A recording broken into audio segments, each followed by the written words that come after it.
a decade, Saturdays and Illegal Curve have been synonymous with one another. With insight, analysis, and interviews regarding the Winnipeg Jets, the Manitoba Moose, and all around the NHL, here are Dave Minuk, Ezra Ginsburg, and your host, Drew Mindell. The Illegal Curve Hockey Show starts now. Good morning, Winnipeg. Good morning, Manitoba. For all those joining us live this morning from here, there, and everywhere, we say good morning, universe, and welcome to the Illegal Curve Hockey Show. With Dave Minuk, with Ezra Ginsburg, I'm the currently incarcerated Drew Mindell, joining you live from Dannemora Prison, where I'm doing 3 to 5 for writing bad checks.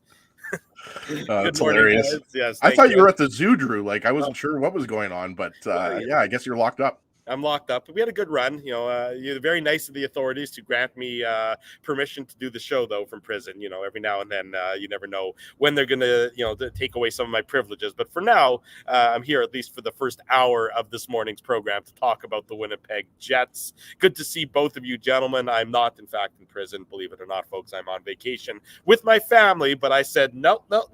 Family, kids, despite your crying and your sobbing that you want to spend more time with me, I have to start my Saturday morning with Dave and Ezzy. So it's also 7 in the morning in LV. So I think your family, if they're awake, they're probably still eating breakfast or just wiping the cobwebs out of the eyes, right, Drew? Yes, it is a little bit. We're in Pacific time, so it is a couple hours earlier, and I think the kids are enjoying a little bit of cartoons before we get started with our day today. Naomi said that the kids can't watch SpongeBob, which Ruben calls ScrunchBob. It's hilarious. But Naomi says they can't watch SpongeBob because she heard the word idiot. And I didn't even think that was that bad. But apparently... Especially because that's what she calls you on an hourly basis. Apparently for 3-year-olds and 4-year-olds, idiot isn't the best word. So no more ScrunchBob. Oh, well, that's very disappointing for everybody involved in the household, undoubtedly. Does that mean she has to stop calling you idiot, or is that still allowed? No, it actually means that I'll be showing them a bootleg version of Cocaine Bear tonight, Drew. That's just good parenting, if you ask me. In any event, gentlemen, good to see you both on this Saturday morning. I thank you both for taking care of the post-game show on Thursday. We didn't even realize that you weren't on it, Drew, to be honest with you. Like, halfway through, Dave's like, hey, Drew's not on the show. And then I was like, yeah, that's a good observation. I totally didn't even think of that. So, yeah, no, it was lots of fun. And always a good time with the chat when the Jets get the win, because we know that they haven't been getting as many wins as they would like lately. So, yeah, it was good times on Thursday night. I mean, Drew, you did miss my first honorable address as official premier. I didn't have much time, of course, because my premiership ended, I think, 10 minutes after the post-game show began. Mm-hmm. But regardless, I was able to share some words, got a lot of support. People were supportive of my ideas. My rule of power. I thought it was going to last a little bit longer. People said it only went till midnight, but then I noticed the account hadn't tweeted out a new premier of the province for the next day. So I was like, looks like my reign of terror is going to continue. But alas, there is now a new premier for the day. Who these people take it very seriously, by the way. They have these like crazy, they like 10 tweet threads. I'm like, I use what I use my platform to do? To get people to watch the Illegal Curve post-game show. That's what I use my platform for. Every citizen of Manitoba, every hour of every day, must smash the like button, even when the show isn't going on. Exactly. Well, remember it along, the Gettysburg Address. Yeah. The Martin Luther King Jr.'s, I Have a Dream speech, and then the Dave diatribe is going to, go down in the annals of historic speech making, undoubtedly. I don't think it's a coincidence that Dave was premier for a day Thursday, and then Drew's been exiled to some type of prison in the southern U.S. So I think that Dave actually did use his powers to get Drew out of the province and out of the country. But it was a short reign, Dave, but it was a good one. And remember, Ezzy, I only made 3 campaign promises. 1, to fix the roads, which I haven't done yet. 2 was to synchronize the traffic lights. I have not done that yet. Yeah. The 3rd was to take over control of Drew's mouse so I could ban him from the show. Drew wasn't on the show, so I made one of the 3 things. Strong. Yeah, exactly. The power was strong. Your power is strong. Let's get. Drew, does Lawless know that you're in his backyard? He does, in fact, but he's called the authorities a couple times, but I'm very shifty, and they haven't quite been able to find me yet. I'll tell you what, it is a little. I was driving to a local gambling emporium on Thursday to watch the end of the Jets-Ducks game, and as I was driving there, it was the post game from the Golden Knights Flames game, I guess, and it was I'm like, why is that voice familiar that I'm listening to on the post game? Oh, now I remember why. This is so the Calgary Flames and the Vegas Golden Knights. Are you guys going to play the Jets in the first round? Dave, that was okay. That was good. Alrighty, the Jets got the win that they needed to get. 2 wins in a row. The team is a juggernaut. Hallelujah, Drew. What's that? Hallelujah. Hallelujah. I'm not going to use the parade, Drew. I'm not going to use the E word for elite just yet, but 2 wins that the Jets needed to get. 2 wins against not great teams. I'm being polite when I say that, but they got the 4 points that they needed to get after they didn't get those points against St. Louis. But I mean, it's still a struggle. It's still tooth and nail. It's like pulling teeth to get this team to really get to where they need to be. And of course, they step up in weight class later this afternoon. That weird 1:00 Pacific time start against the Kings in Los Angeles as the Jets continue their Western road trip. Yeah, absolutely. And I mean, I think, we would agree, Drew, you mentioned you didn't watch the whole game. I don't think, but I think, Dave and I and most people watching right now, listening on the podcast would agree that the Ducks game was much better than the Coyotes game. But we talked about it. Like that Coyotes game, you almost had to take the Coyotes record or place in the standings out of it because the Coyotes have been playing really well up until that point, right? It's been well documented how many teams they've upset, right? So yeah, the game against the Ducks, I mean, we talked about it on Thursday night's post-game show. You'd like to see a little bit more of a buffer, right? Like you would like to see the Jets put in a few more goals and not have to scramble a little bit at the end of the game when the Ducks pulled their goalie. But I mean, you get the 2 points, and it was huge because, as we talked about a couple nights ago, the Flames lost, right? And the Flames, that's no surprise for anybody who's been following the Flames because that's what they do. They win 1, they lose 1, they win 2, they lose 2. I mean, to me, the bigger story, because I've been saying this for 3 or 4 weeks since the Jets have been in a wild card spot. Like I've been saying that I think the Jets are going to hang on, but the Predators deserve a lot of credit just for being relevant at this time of year, considering that, you traded Matthias Ekholm and you traded, Niederreiter and not Victor Arvidsson. Who am I thinking of here?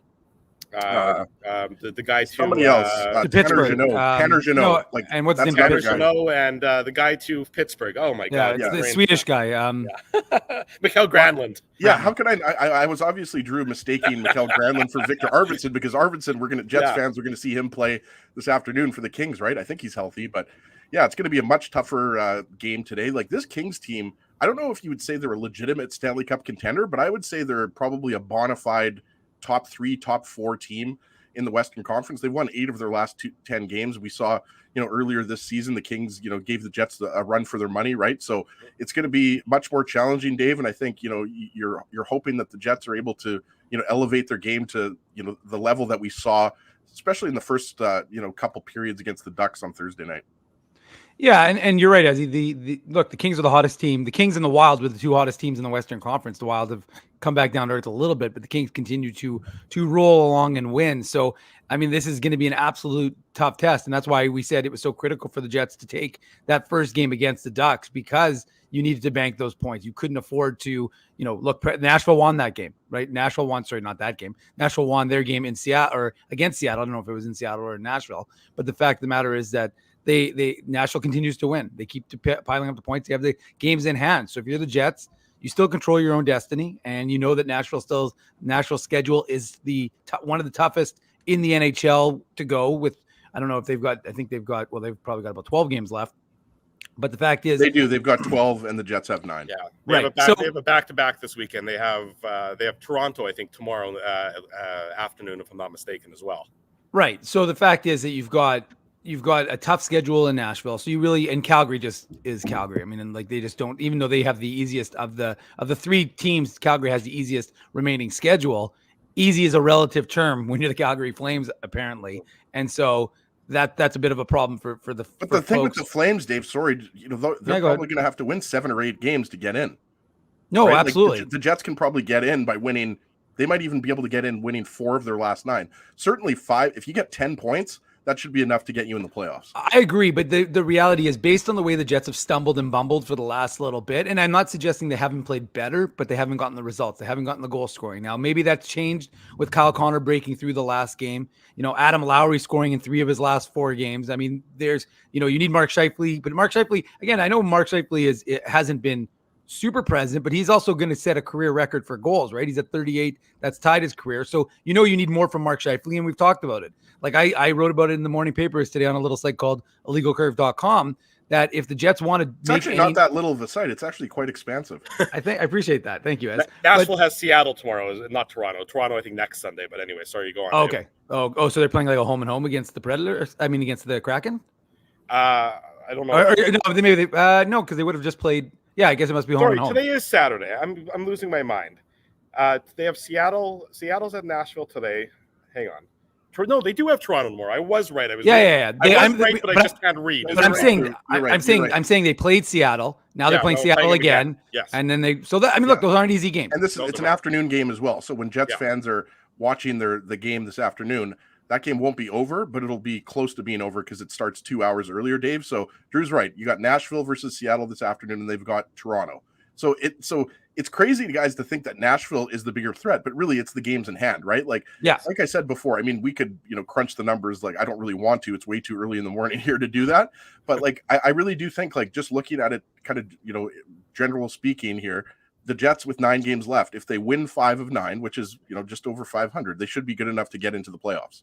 Right. And again, I just finish my thought, Drew, and then you jump in. But I like I said, I just think that from a Jets perspective, you need to do better than, 560 or something like that to kind of close things out. And again, I don't think that you need to do like you don't have to win all your remaining games. And as I've documented on the website, it doesn't mean that you don't need to have, a 9-0-0 or 9-0-1 record going into the playoffs to win the Stanley Cup. It's across the board. And again, you need more. You need more from Mark Scheifele. You need more from Mark Scheifele. And what I said earlier was I said if the Jets expect to do anything, the number one player on this team is always going to be Connor Hellebuyck. I don't care what anybody else says. 37 is always going to be the most important player. He's going to be the biggest factor. Mm-hmm. But the number 2 guy will be 55. And if 55 can get back to, get his 2017-18 Mark Scheifele versus the Nashville Predators, well, that's going to go a big way for this team's success. If it isn't, if you don't see that Mark Scheifele, well, then it's going to be tough times. And look, we're getting to the point now. You wonder what's happening with Cole Perfetti and what his status could be, because we're getting closer to the fact that, maybe he's back on the ice. Maybe we don't know. We haven't had an update. When he was injured, Dave, sorry, it was, I believe they said 8 weeks, right? Yeah, no, I know. But we're probably 3 weeks away from that? Yeah, no. Maybe 2 weeks away. But again, 2 weeks is probably, close to when the playoffs would be ready to begin as. You never know, right? It's like any of these things with these guys. We need an update for sure, because, I mean, it's possible that he comes back. And I think ideally you would like him to get a game or 2 in, but we're just not sure if that's a possibility. I'd be shocked if you see him before the end of the regular season. I would agree with that. Based on what we haven't heard anything. It's not like we've been told until we're told something. Maybe next week it'll come out that Perfetti's a little ahead of schedule, Dave. But I just wanted to mention that to your point, I mean, we should be getting an update in the next week or 2 in terms of Perfetti's, I guess, development, or whatever you want to call it, injury status. Yeah, his prognosis, or his an update on his situation. But like I said, and just look, Weber. One of the things that Weber's mailbag, if you want to read it, you can go on a little site called legalcurve.com. No any papers. click under the Sportsnet one. You'll see that it said Weber's thing talked about reducing Blake Wheeler's ice time. I'm like, oh, where have I heard that before? Wow. And so I've never heard that. But I'm just saying, like, so to me, it's just there's this team is, again, they're playing a little bit better. They're a little bit more consistent, and you know what, Phyllis said it. Arizona is not a free space on the bingo card anymore. Arizona went into Edmonton and forced them to go to overtime. Like, Arizona's, again, they've got some inconsistencies, but most NHL teams do, right? Unless you're the Boston Bruins or maybe the Colorado Avalanche, who even they have some inconsistencies. A lot of teams are flawed. So Jets have their flaws like other teams, and it'll be interesting to see how and if these guys can pull out of this, especially in one of the toughest games they're going to face in the next, little while. Yeah, boys, I hate to be this guy. Sorry, Drew, just quickly. I was going to say Money Puck, if you like that type of stuff, and it's a good website, we recommend people go to Money Puck. The Jets are at 83% to make the playoffs, right? So that can change with each game, right? Like if they lose tonight to LA, Dave, that'll go down, 5 to 10%. But just as a kind of idea of where the Jets are, they completely control their destiny. And, it'll go a long way if they can beat the Kings, if they can beat the Sharks. And, if you beat those 2 teams coming up here, you really only have to pick up a couple more wins and you should be able to get in the playoffs. And Drew, I just sorry, one last thought, and then I'll shut my mouth for 2 seconds. But C-Mac says would be good to get Perfetti into the last game or two of the season to get his timing back.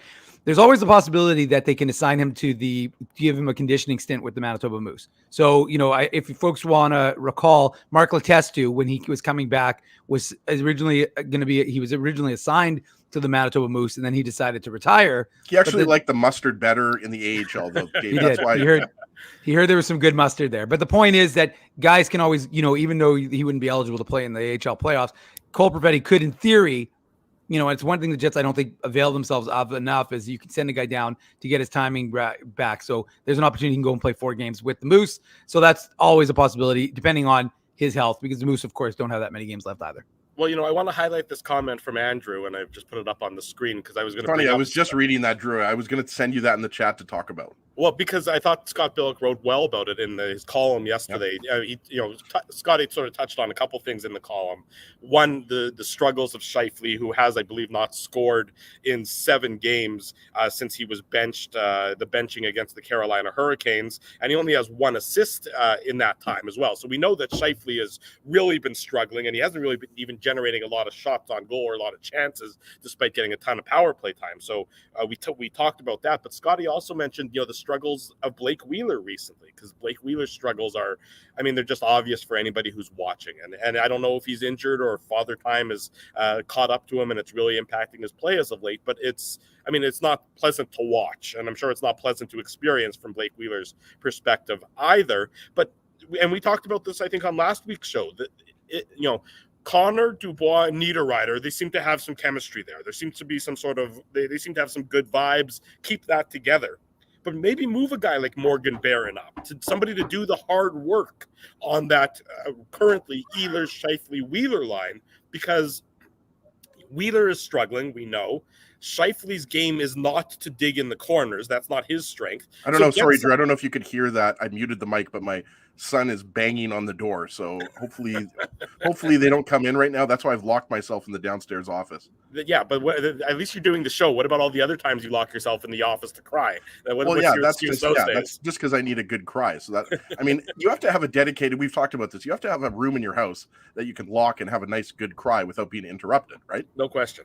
But going back to what I was saying, it's like, now, is it a bold move by Rick Bowness? Yes, of course. Is it going to cause some, disturbance? Yes, of course. Are you talking about the benching, Drew? No, I'm talking about moving Barron up and dropping Wheeler down. Oh, yeah. Okay. Sorry, I wasn't sure if you were talking about. I'm not sure. I wasn't sure if you were talking about the top 6, but you're absolutely right. But come on, guys. Like Morgan Barron, I realized Nemestikov, Dave, has presented a bit of a challenge, right? Because Nemestikov with Dubois out, we know he was centering the second line. Now he's playing wing on the third line, but you can't have Barron on the 4th line right now. I think you have to find a way, to get him more ice time. I also I think, Saku Manalainen and Kevin Stenlund, these are veteran guys that came back to the NHL. They've done a nice job, but I think you have to just base this on merit. And right now, Morgan Barron gives you a better chance. Oh, I guess Drew's lunch hour is over here. He's going to go back into his cell. But the sun was blinding people, according to Dave. So I thought I'd move positions a little bit. Yeah, we like you more in the shade, by the way, Drew. So let's get Dave in here because he's been following Morgan Barron's career a little bit more closely. He's had the opportunity to interview him for illegalcurve.com. Like Barron is a guy, Dave, he's playing too well to be on the 4th line. No, and he brings a big physical element that I think that line could use. And again, like I think just Blake Wheeler, I think the comment I highlighted, talking about Jamie Benn and how guys can sometimes do more with less. And I think you're just Blake Wheeler has been a good soldier for this team and he's done more than enough for this organization. And I'm not here trying to run him out of town. I simply think that you actually get more out of Blake Wheeler by reducing some of his role. Yes, and giving him quality. Again, it's about quality, not quantity. And, maybe, shaving 4 or 5 minutes off of Blake Wheeler's legs. Here's a crazy notion. Keeps Blake Wheeler fresher. And against lesser competition in a 4th line role. Not necessarily a 4th line role, but the reality. Look, I've long since said that you could throw Blake Wheeler aside Adam Lowry and sure, give him and Adam Lowry an opportunity to kind of develop some chemistry. And I think he actually, again, like I've often said, you can't play with 2 lines who score. You need it to be a 3-line three scoring line team at minimum, and have a fourth line that is a net positive, and isn't losing you goals every time they go out there. The Jets, I think, have that with their fourth line, and I don't think they have that. I mean, I shouldn't say that because Adam Lowry is scoring, but the fact of the matter is Mason Appleton, right, Dave? So like, sure. It's almost like with that's kind of seems like Bonus's logic here is that line is producing. So, you don't want to mess up a good thing with Nemestikov on that third line. But the only problem is that's at the expense of Barron being on the fourth line. And the other night, he only played 5 minutes. That's not enough. He needs to, again, what is that, what does the Jets second line need? Again, assuming that Connor Dubois and Niederreiter are going to stay together, what does Scheifele, Wheeler, and Ehlers need? They need somebody who's able to, I think, go in there and really, win puck battles, win board battles. That is not the MO of Scheifele and Wheeler. Ehlers, we know, will go to the net. But he needs somebody, and Scotty talked about this. He's very adept at finding that soft ice and making space for himself, in the high danger area. But right now, there's nobody on that line who's able to and or willing to get him the puck in those areas. That's just not what Scheifele and Wheeler. Maybe once upon a time that was Wheeler's game, but that time has passed us. So I think if you switch things around, it doesn't just benefit that one line. I think it's a net positive for all four lines that the team is putting out there. It seems like that's something that could also juice some of the other lines that are underneath there. If you go to Blake Wheeler and he knows he can't be satisfied with his play. He knows when he's playing well and when he's not playing well. So he's lost a step. I think that's Captain Obvious, right. But also he's just not producing at 5-on-5. Like right. We're not going to go over the first power play versus second power play units because Wheeler's on the first power play unit, whether you like it or not, right, Dave? Yeah. So what we're talking about here is getting some more offense going, even strength from your top three lines. Like nobody's expecting a lot of goals. If Kevin Stenlund or Saku Maenalainen scores a goal, great. That's a bonus. Right? Like these guys just don't produce a lot of offense. I'm not saying that they can't score goals. It's just like you're not going to expect that much. We're not just, by the way, talking about today's game. We're talking about the rest of the season going into the playoffs, right? Like you need to have, Rick Bowness needs to have, and the coaching staff needs to have some more lines that they can rely on, not reply on. I'm not sending an email here. But it's just, you need to figure that out right now because I don't think anybody, Dave, looking at those line combinations from practice that Kenny tweeted out yesterday after he probably had a nice little round of golf down in Cali, nobody was looking at those lines saying like, oh yeah, Morgan Barron on the fourth line. That makes a lot of sense. No, go ahead, Dave. Go ahead. I was just saying it's not commensurate with the production that he's bringing forward. Right. This is a guy who's playing well, who deserves an elevated role because I don't think anybody thinks that he can't, that doesn't want to see what he can do in an elevated role. Now, maybe, and he's already done that for a little bit this year, right? Like he's played on the second line, not a ton, but he's gotten a little bit of time, and I think also too, like for a guy like Morgan Barron, right? Like he's one of your younger forwards out there, and right. I believe in the merit system when it comes to the just regular world. That's why I get more mic time because I've earned it, right? No, but obviously, like. Morgan Barron is a guy that, he's been a great soldier, right? He's been a great penalty killer all year. He's gone through his own slumps and Drew's right. Like Scheifele and Wheeler have to start producing, period. And they had to start producing before this California trip. Like it's been, a couple weeks now that they've been struggling. And I wouldn't be surprised if Scheifele has a big game. I feel like, Dave, he's had some good numbers in LA. I don't know why I think that, but I feel like, he's due for breakout. But you're right, Drew. Look at when he was benched by Rick Bowness. There's a correlation there. And you see it in his body language. You see it on his play on the ice. Like he's got to suck it up. The Jets have 9 games left here. They're going for a playoff spot. Like they need him. He's got to be better.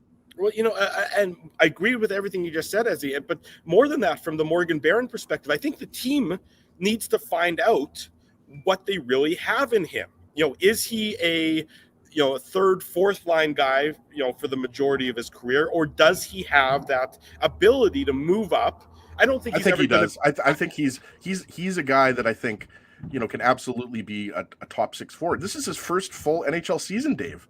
Yeah. Like, and we've seen flashes here, but I don't know, maybe I'm higher on Barron than other people here. But I just think, against the Sharks, or pardon me, not against the Sharks, against the Coyotes, he played 5 games. And to me, that's just, it's mind boggling. Well, I just want to see, this is an opportunity, step up into an elevated role, see what you can do. Is this something that you can potentially do moving forward, moving into the playoffs? I mean, it's sort of disheartening, but it's a reality of where this team is in that, you're 9 games away from the playoffs and you're still trying to sort of figure out what everyone's roles should be. But that's simply a function of the fact that, certain guys are getting older, and at games 82 plus can't necessarily perform the same way they could in games 0 through 20 when their legs would be a little bit looser, legs would be a little bit fresher, Dave. Maybe you make that switch, you get a guy who's got some young legs and can handle a little bit of a boost in playing time, and allow you to allow the older guys, or an older guy in this instance, to take a little bit of a break, a little bit of a rest, and maybe play in a different role. I just think there's no downside to doing it, because what they're currently doing just isn't really working for that Ehlers, Scheifele, Wheeler line. Yeah, and I mean, as he likes to call it, Schwelers. So, I mean, I think that, and I like the comment here by Rob, and I highlighted it, but I'll read it for the folks who are listening on the podcast. Nice alliteration here. He said, the team needs chemistry, consistency, cohesion, continuity, not the consternation that Bowness is causing by the line jumbling. Enough already. And I think that there's some validity to that. I think that there is an idea of that. And we've talked about it. Like, when you learn what a line can do, you can always go back to it. Right. And we've talked about, how we're all somewhat surprised that he hasn't gone back to Dubois, Connor, and Ehlers, because they've worked so well, during the sample size we have of the 3 of those guys being on a line together, and yet Rick Bowness hasn't returned to them. But there is something to be said for trying to get line consistency and trying to keep these lines somewhat, similar. And look, it's no real surprise. I mean, I know folks want, Morgan Barron to be jumped up, and I understand it, and I'm all for it. But, in these coaches, they think we've won 2 games. We've won 2 games with the lines the way they are currently constructed. So Rick Bowness isn't in his mind going, don't screw it up. Don't screw it up. Don't change anything. Well, again, and it's not that you had completely dominating performances, but you did play, better than you had in a while. And the Ducks game, even though it was closer, the Ducks game was closer than it needed to be. But I mean, of course, you got to credit their goaltender. He played well, and the Jets had plenty of opportunities.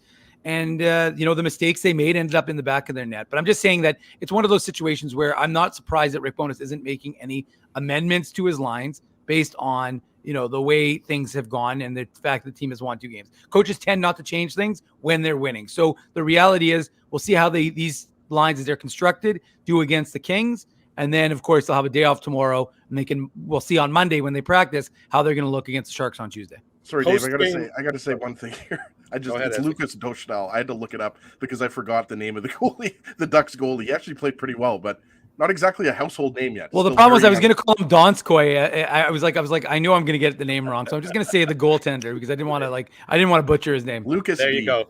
Ted Wyman of the Winnipeg Sun is up next, so stay with us. It's Saturday morning, coming to you from here, there, and everywhere. It's the Illegal Curve Hockey Show, live on YouTube and all of our social media platforms. Keeping Winnipeg laughing for over 30 years. Rumors, Canada's longest-running comedy club, bringing you the biggest laughs from the best comedians on the planet. Jerry Seinfeld, Chris Rock, Jon Stewart, Dennis Miller, Brad Garrett, the greats, and all the up-and-comers too. When was the last time you laughed out loud? Make it a great night out with friends, or book your office or birthday party. Even a fundraising event at Rumors. Get all the details and dates on upcoming shows at rumorscomedyclub.com. Hi, Ez. A strange question for you. But why are you lying on the ground being crushed by a piano? Well, Drew, I definitely tried to carry this baby grand piano down the stairs by myself, and somehow I failed miserably. Right. I'm sorry. That was a silly question on my part. My apologies.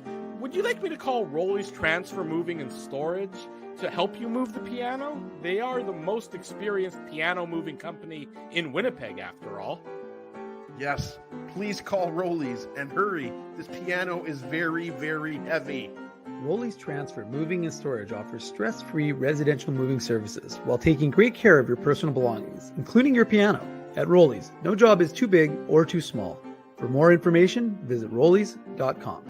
Hi, it's Drew from Illegal Curve here. Selling your home can be stressful, but it wasn't for me. Thanks to my friends at Zappia Group Realty, they made the process so easy. My home sold within 48 hours and with multiple offers. Zappia Group Realty took care of everything with their exquisite customer service and attention to detail. If you want to sell your home for more in less time, get started by talking to Frank and Mauro Zappia of Zappia Group Realty. Online at zappiagroup.com.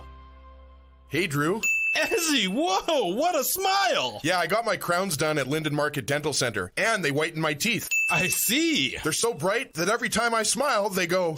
We have hockey tonight. Do you have a mouth guard to protect those pearly whites? I sure do. Whoa, they even ting through the mouth guard. Linden Market Dental Center covers all your dental needs, from restorative to cosmetic dentistry, and will fit you with a sports guard for that active lifestyle. 877 Waverly. See lindenmarketdental.com. So you're a pizza person, you married a wing person, but somehow your kids are salad people. You can't pick your fam, but you can pick your BP meal deal, starting from $18.99 for takeout or delivery at bostonpizza.com.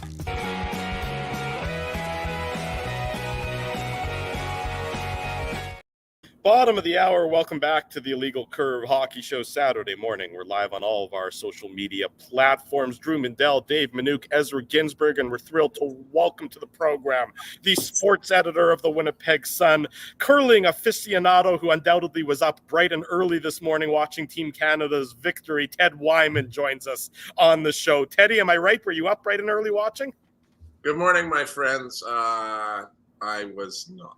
Oh, but I know what happened. Then they play again right away. So Ted had to worry about being up for Illegal Curve. Like, he couldn't be up that early, Drew. Like, he had to get his nice beauty rest to make sure he was ready to talk Jets. Exactly. You guys already know I'm not normally a Saturday morning guy, right? So it's only for you guys. It's special. And we appreciate. That's why every time I text you, Ted, you're like, first off, I told you to never text me again, and also, why do you always ask me to come lose on my Saturday number mornings? Yeah, exactly. But yeah, we always appreciate you. It's a little bit early, but beautiful day out, and we're talking Jets, so what's better, right? There you go. Sunny here, sunny there, sunny everywhere. Talking Winnipeg Jets, exactly right, Ted. The team winners of 2 in a row plan the parade undoubtedly. But, for a team that has been just struggling, I thought that there were signs of a breakthrough in Thursday's game against Anaheim. Not that it was a pretty game, not that they won handily. I mean, it should have been 4-2 if Nemesnikov doesn't somehow hit the post on that empty net there. But it just seemed like they were playing more to their level than that of the opponent from my humble perspective. What did you see when you watched Thursday's game? Yeah, I thought it was a better performance. I agree with you.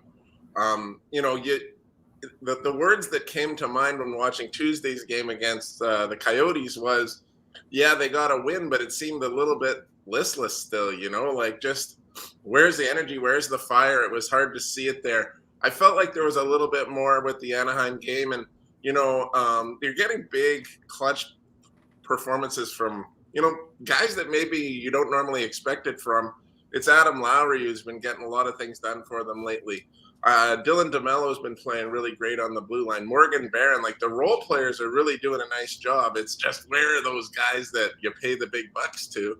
And that's why it was such a huge relief for Kyle Connor to get that goal. You could tell, right? Like he's looking skyward.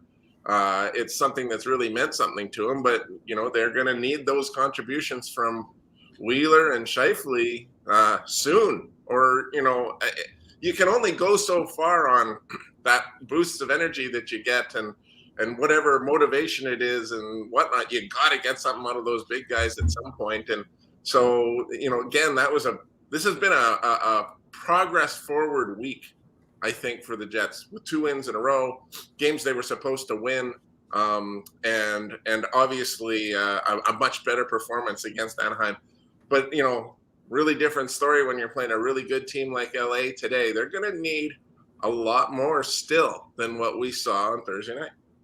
Absolutely. And the good thing for the Jets is they can probably win 5 of their last 9, or maybe even 4 of their last 9, right? Like they're not going to have to go 6-3. I think you'd agree, Ted, or 7-2, as opposed to the Flames, right? Who really, I mean, they've put themselves in a really tough position, 6 points back. But I want to go back to Scheifele and Wheeler because, when you consider, where the Jets are at their arc, if you want to call it that. I mean, playoffs are a must, but you obviously want to win a round or two at the very minimum. But especially with Scheifele, like you talk about, Drew mentioned this right before you came on, he's benched along with Kyle Connor and Niederreiter, but I think you would agree that it was more so a message being sent to Scheifele and Connor, and Connor scored against Anaheim, and I think you'd agree even before the Anaheim game, Connor was getting a ton of chances, and you knew the dam was going to break eventually. But like, what are you seeing from Scheifele, since that benching? So the last, I guess, 6 or 7 games, because I look at a guy that at times he looks lost out there, and you could even argue like it looks like he's pouting, like his body language. It just seems like he's not really engaged in a lot of these games. Well, and the interesting thing right off the bat that I think of is that when did Connor get his goal? It's when he's playing on a line with Dubois, and it's Dubois that makes the hard charge to the net, gets the shot in the right spot, and then an easy tap in on the rebound for Connor. We weren't seeing that when it's playing on that line with Scheifele. Like, it's just not. It seems like there's not that willingness to go hard into the corners. It seems like it's just too easy for teams to kind of walk around in the Jet zone when Scheifele's line is on the ice. I don't think there's any real respect out there in the NHL for Blake Wheeler's shot, so they're kind of leaving him alone to do what he wants and go one-on-one with the goalie. They're not too concerned about what's going to happen there. He's, he obviously is a pass-first guy, and as you saw in that last game, he passed up one where really there was a whole lot of net to shoot at. Mm-hmm. And so, maybe a confidence issue there. Always a concern for me when you're seeing Scheifele in a situation like this, and it's the guy's got 38 goals this year. He hasn't been terrible in at least one aspect of the game, but in the last 7 games, it's like a shell of himself. You're just not seeing the kind of drive and fire that Rick Bowness has been asking for. He goes, when they went into the Nashville game last weekend, we need urgency and desperation. And, I won't say it all. It's all my opinion. Listening to the broadcasts of those games, the analysts in those games generally were saying they're not seeing urgency. They're not seeing desperation from Scheifele. And I think a lot of that goes to why the power play has been so bad. They're not showing enough of it there in that situation. So I think it's perplexing is all I can say. Because I always go back to 2018 and remember how good Mark Scheifele was, if not the very best player in the Stanley Cup playoffs that year, really close. And you thought, wow, this guy has really emerged as a superstar. And it's kind of been a slow decline since then. And it's hard to tell what the reasoning is because the talent is still there. It's just, is the drive still there? Right. And I guess you could say there might be some type of injury. We just don't know that, right? Like, it hasn't been reported by anyone. So you're right, Ted. It is perplexing, right? Because like you said, I mean, he was on pace for close to a 50 goal season. He still might get close to 45 with 9 games left. But yeah, it's tough to put your finger on it. And the other thing I was going to just quickly ask you is, you mentioned 2018, regardless of who the Jets play in the first round, whether it's Vegas or LA or Dallas, I don't see them. Obviously, Dave always mentions this, and he's right. And I'm sure you and Scotty Billick have talked about this, at the Winnipeg Sun. Like, Hellebuck's the most important player, but I don't see the Jets winning around unless Scheifele is really good. I think you're right, because he's going to be, well, maybe he won't be the top minute center. I mean, Dubois has been the top minute center the last couple of games, or at least last game, I should say. And I mean, that's telling, in my opinion. And I think it could be really good for the Jets, to be honest, if Dubois is getting those top minutes, because he plays such a rounded game in terms of physicality, in terms of ability to get into the dirty areas in front of the net. He's got some talent. He's obviously helps open things up for Connor. I don't mind that at all, to be honest. But, Scheifele is, quote unquote, your number one center on this team. And normally in the playoffs, it's a goalie, it's a really good defenseman, and it's a number one center. Those are the 3 keys to being successful in the playoffs. So, it's nice to have 1-2, and I think that really helps when you've got Scheifele and Dubois. But Scheifele has to hold up his end of the bargain. There's no doubt about it. these teams that you're going to play, if it's most likely right now, I guess if it were today, it would be Vegas, right? You know, yeah, it would be Vegas. Yeah. They don't match up very well with Vegas. They haven't all year. And, you know, it's going to be interesting to see if they can make that adjustment and be more, because Vegas is really balanced. That's the thing that I noticed in watching them just the other night. I watched one of their games, and there's just a lot of balance there. There's a lot of guys making really great short passes. You know, now they've got an interesting goaltending situation because they got Jonathan Quick. If they need him, Logan Thompson was playing pretty well too. So don't forget about Lauren Brossois, Teddy. He's been getting a few starts too. Exactly, and I mean, they're just going to be a really hard team to beat. And so I'm just trying to draw this back into what Rick Bowness was saying about, you know, where's the motivation, where's the urgency, where's the fire? This should be just coming to you because of the time of the season, and it should just be coming to you when the playoffs get going. But if it's not there against Vegas, just put in your 4 games and go get your golf clubs, because it's just not going to work. There has to be a bit more from this team. And Rick Bowness is maybe the most honest coach I've ever dealt with. Mm-hmm. You know, he's not going to stop talking about it. I can't imagine that doesn't get boring for the players sometimes. But, you know, like he's been around coaching longer than anybody, I think, in the NHL in terms of being an assistant or a head coach.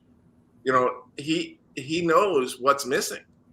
And I don't know if anybody can make it just happen. You can't snap your fingers. It has to be on the players. So of all the times we've watched the Jets and we've pointed at the reasons why things aren't working over the years, you know, and sometimes you point at the coach and sometimes you say the goaltending's not good enough, not often lately.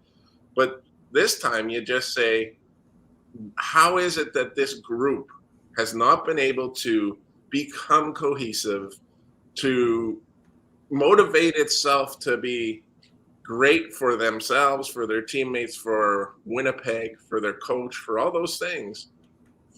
And again, I use the word perplexing because it's just hard to understand why that just doesn't happen naturally.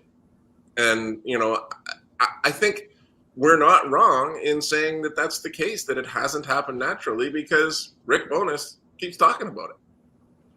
No, Teddy, you're talking playoffs, but there's one problem. The Jets aren't in the playoffs yet. They still have to make the playoffs, and they've got 9 games left to do so, as he has touched on.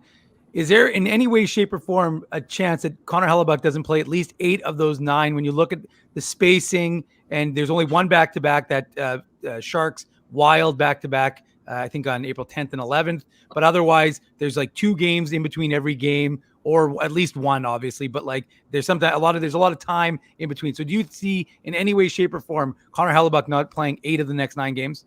Yes, if they win like 5 in a row and clinch a playoff spot. Because you wouldn't win getting them a little rest before the playoffs, right? Of course. If you're going to ride them 9 straight games right into the playoffs and you clinch on the last day, and then you got to go right out and play whoever, Vegas, whatever. You know, you'd like to have a little bit of a break in there for him, I'm sure, ideally. But you've got one of the best goalies in the world. You need all your players to be at their very best. Why wouldn't you play them? Why wouldn't you ride them all the way through? You know, you guys talk about that situation with the playoffs, Dave. The one thing that's obviously really interesting in all of this is Nashville's 3 games in hand. And I mean, the reason they have these games in hand is because there was a water main break at the Bridgestone Arena, and they're going to basically have 3 games left when everybody else is done. And, you know, that's going to be interesting, because who are they going to be playing? Like, what are the teams that they're playing going to be going for, you know? Yeah. It's going to, like, I think the Jets need to be more than, well, at least 6 points ahead of Nashville when those 3 games start. Because if they are, they'll be in the playoffs, because I think they hold the tiebreaker against Nashville and Calgary. So, I mean, I think that would be really, I think that's what they're looking at least for, you know, people who want to look at this comfortably. They want to be well ahead of Nashville. Now, the interesting thing, too, is they're only 1 point behind Seattle. Seattle plays Nashville again today. Mm-hmm. I mean, Seattle's another team that they could move ahead and you know, bring right into this mix. You know, I'm not going to completely write off Calgary, but I don't love their chances where they're at. They're You know, they're 6 behind the Jets, and really it's 7 because they don't have the tiebreaker either. So, you know, I mean, that's a long way to come back in 9 games. The Jets and Flames are uneven. So unless, you know, like the Jets have got to go out and get points no matter what. They can't. They've been lucky that the teams chasing them haven't really even been that good, you know, to this point. Mm-hmm. But right now, they've won 2 in a row. They really have to keep this going. There can't be any more of this backdoor backing into the playoffs. They've got to go in there full tilt. And honestly, I'll give you guys, you know, my opinion on this. I've seen this so many times observing the NHL, where teams that just were struggling at you know, even getting towards the end of the season, really got on a bit of a roll right at the end. And you carry that into the playoffs, that can be really meaningful. Especially when you have a goaltender the caliber of Connor Hellebuyck. Exactly. Ted Wyman of Winnipeg Sun is our guest on this Saturday morning. It is the Illegal Curve Hockey Show. Reminder, the Illegal Curve post-game show goes later this afternoon, this evening even, 5:45 p.m. back here on our YouTube channel, following the Jets and the Los Angeles Kings. You know, Teddy, you mentioned Rick Bowness, and you mentioned his comments and the tremendous back and forth that he and Scott Billick had earlier this week that certainly got tongues a-wagging. By the way, according to Elliot Friedman, it was Rick Bowness and Sean Reynolds. What's Rennie taking all the credit for? Stolen valor. I immediately texted Scott and I said, you should be demanding a retraction because he's giving Sean. Now, he took a fun shot at Sean Reynolds, so that was okay, but it was kind of funny because I was listening to the 32 Thoughts and he goes, yeah, Sean Reynolds and Rick Bowness had a great exchange. I'm like, maybe they did, but it wasn't the one you're discussing right now. Yes, a pointed worded email can be sent to Elliot as a result, you know, by you, Mr. Editor, to defending Scotty. But it was a good line of questioning, and it drew really good answers. So that's what a good reporter's supposed to do, right? Absolutely, it was tremendous. It really was. But what you know? So obviously, Rick Bowness, you can feel the frustration that he had, and probably still has. Yet I don't see him doing enough to really try and change things around. You mentioned Blake Wheeler earlier in your answer, and everybody who's watching the Jets can see the struggles that Wheeler is going through. Yet when you keep putting him out in those roles and the elevated ice time, it seems like you're asking him to continue to struggle because he's not built for those roles anymore. So rather than trying to pound the round peg into the square hole, why don't you think that, you know, maybe the Jets have tried to take a different tact, maybe move Wheeler down, move somebody up like a Morgan Barron who's been playing well in a more limited minutes, just to see what you have and maybe give Wheeler an opportunity, as we talked about earlier on the show. Maybe he flourishes in an opportunity with reduced minutes and against maybe lesser competition in a lower spot in the lineup. Yeah, I mean, all I can say is I agree with you, Drew. I mean, really, Scotty Billick wrote about that today, that very thing. He said Morgan Barron, move him up into the top 6 the way he's been playing, move Wheeler down to the 4th line. I mean, I just can't argue with that. I think that's the right thing to do. I think Morgan Barron has been one of the most consistent players on this team for a while. He's got speed, he's strong, he goes to the corners, made that beautiful little play to set up Lowry for that game-winning goal against the Coyotes. I mean, he's playing good hockey. He's not going to score you a ton of points, but he's playing good hockey, and he's you know, made for these kind of games, I think, you know. And like, what are we seeing from Wheeler? He's a veteran. You don't want to throw a guy completely under the bus. He's done a lot for the Winnipeg Jets, guys. He's done a ton. He's been an important player for this organization for their entire existence in Winnipeg. He's been the captain. He's been the leading scorer. He's been the driver in practice. He's done a lot of things that are really valuable, but he's not doing much right now. And, you know, like, he's not on power play 1 now, and I don't think he should be because, you know, you gotta have a threat to shoot, in my opinion, to be on power play 1. So that power play's just been terrible overall. It doesn't matter whether it's 1 or 2 out there. So, you know, and his role in that has not been like, there was a time when he was really a power play specialist because of his vision, because of his ability to get that puck across quickly, to set up guys on one-timers. We're not seeing that either, you know, and I see too many times where he doesn't really seem to have, you know, a great feel for where the puck is. Not playing great without the puck on his stick.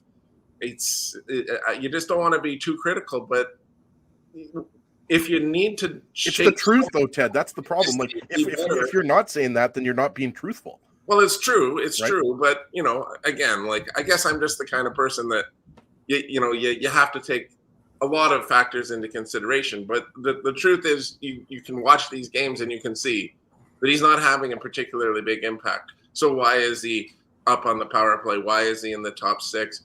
And why isn't somebody who's been having more of an impact, like Morgan Barron, playing up? I think it's a no-brainer to do something like that, guys. And, I wouldn't be shocked to see it soon, because you can't go on forever when a guy's got no goals in 19 games. And Ted, just to go back to Scotty Billick's article in today's Winnipeg Sun, right? Scott writes, essentially, Scheifele and Wheeler don't go hard enough into the boards to win puck battles to set up Ehlers. Connor's replacement on the line in open space. There were a couple of occasions where the broadcast pointed out Scheifele being too casual and avoiding the contact necessary to merge with the puck. And that's a guy like Morgan Barron, right? So that's why it seems like Scotty's right here. And I think a lot of Jets fans, they can see that. That line, it's just too passive, right? They're not scoring off of transition. And that's something we've talked about so many times. This is not the 2018 team that they have speed. Don't get me wrong, Connor, Ehlers, other players. But I just think, to Scott's point in his article today, I think, an elevation of Morgan Barron, even though it doesn't look like it's going to happen based on practice lines yesterday in El Segundo. Just love saying El Segundo. But yeah, it seems like, Wheeler, Scheifele, again, I don't think you take any pleasure, Ted, and I don't. We've talked about this so much on the postgame show. I don't think a lot of people take a lot of pleasure in pointing out how poorly Scheifele and Wheeler specifically have played at times. Look, Kyle Connor has struggled defensively as well. He struggled to score goals, but obviously he got off the schnee, as Dave mentioned last game, with a goal. But it just seems like overall, not just Scheifele and Wheeler, this team needs to be harder to play against. Because let me tell you, that Kings team, 8-0-2 in their last 10 games, that's a hard team to play against. It really is. It's interesting, though. I covered both games that they played against LA this year, and it's been goals. I think it was 6-4 in LA and 6-5 in Winnipeg. And it's just interesting because the games that I've seen the Kings play, they were unbelievably loose. They were just so bad defensively. And I end up, you're sort of watching along as the season goes along because you don't see them that often, right? I don't stay up that late to watch Kings games. But, you're sitting there and you're watching them and you're thinking, in those games that they played against the Jets, they don't look like, first place contenders. But, boy, have they ever played well for the most part this season. And they've got a lot of balance and a lot of speed. And they're going to be a real tough team for the Jets. And this is a real tough time for the Jets. I think it's a really important game for them because, as we pointed out, they've got all these games against teams that are not below the playoff line. Well, everybody expects them to win those ones, but you got to win some against teams that are in the playoffs too, because at some point you're going to play these teams, and you got to show that you're with them. I think a great evolution for the Jets for coming out of the doldrums they've been in would be to eke out that win against the Coyotes, play really well in a game to win against Anaheim, and then show what they're made of against a team like the Kings.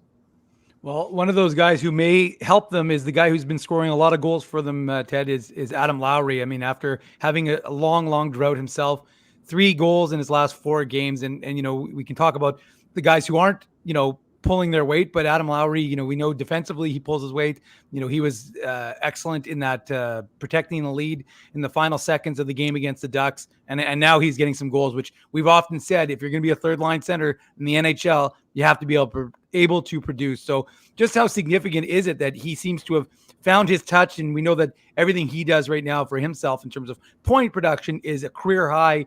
But more importantly, he's contributing to the team. And just how significant is the fact that he seems to have broken his slump and has kind of emerged in a big way for the Winnipeg Jets down the stretch. Well, and Dave, don't you think it's a lot about the way that he scored those goals? The one where he won the face-off, gets the puck back, from his knees, goes to the net, gets the rebound and knocks it in. Greasy Teddy. Right, and then in the game against Anaheim, he's right there in the crease, and Brendan Dillon just hits his stick, right? And then he's going to the net, and Morgan Barron finds him for the 2-on-1 goal, the open net. That's got to be the epitome of what Rick Bowness has been talking about. Get greasy, get in front, take shots and bang in rebounds. I remember times during this season listening to Rick talk, and he said that repeatedly, we're just not doing that. We're not doing enough of that. We gotta, I like it. Of course he likes it when guys streak down the wing and blast the slap shot in and score. But what he really wants to see more of, and has been saying that all year, is rebound goals. You've got to get those sometimes. And I'm thinking back to the playoffs now in 2021 when the Jets beat Edmonton and then lost to Montreal. That series against Montreal, I don't think the Jets even got a rebound the whole series. I don't think they had the puck at all in that series. No, but that's really what a lot of it was. The way that those defensemen, Carey Price was obviously great, and the way that those defensemen just clamped down in the front of the net and wouldn't let them get near anything, any loose pucks. The Jets had almost no chance. And I just think about that because that wasn't even a very good Montreal team. I mean, I know they made it to the final, but they showed the next couple of years that they really weren't that good. But it was just, that's something that really worked against the Jets. Just don't let them get in there. And so, that's why I think Lowry, like you guys have been saying, I think Pierre-Luc Dubois, who's a big center. Stenlund is a big guy. Scheifele's a big guy. He doesn't play that way sometimes, but he's going to have to. Get in there, get dirty, and bang in rebounds and fight, Put your work boots on. That's what Ted is saying. Get those work boots on. It seems to me that's the only thing that's, that's what's going to work. It's not the only thing. There are other ways to win. But if you're not scoring those greasy goals and your power play is 0 for 150 or whatever it is, you're not going to win hockey games. Right? No question about it. Teddy, last question to you. Obviously, 9 games left, in the regular season. If you had to pick sort of maybe one player who's not at the top of mind on this team that needs to be almost an unsung hero, that's going to really do the things to propel the Jets to a playoff spot. Who's that guy? It's maybe somebody. Maybe it's somebody just playing, on the back end who's making it harder to play against, for the Jets, where you're not going to see those contributions necessarily show up on the score sheet. Brendan Dillon and Dylan DeMello, one of those guys who you don't usually see, although, obviously they both have contributed offensively lately. Who's that one guy that you just think is going to elevate their game as we get to the final regular season games and then maybe the start of the playoffs? I'm pretty sure you answered your own question, Drew.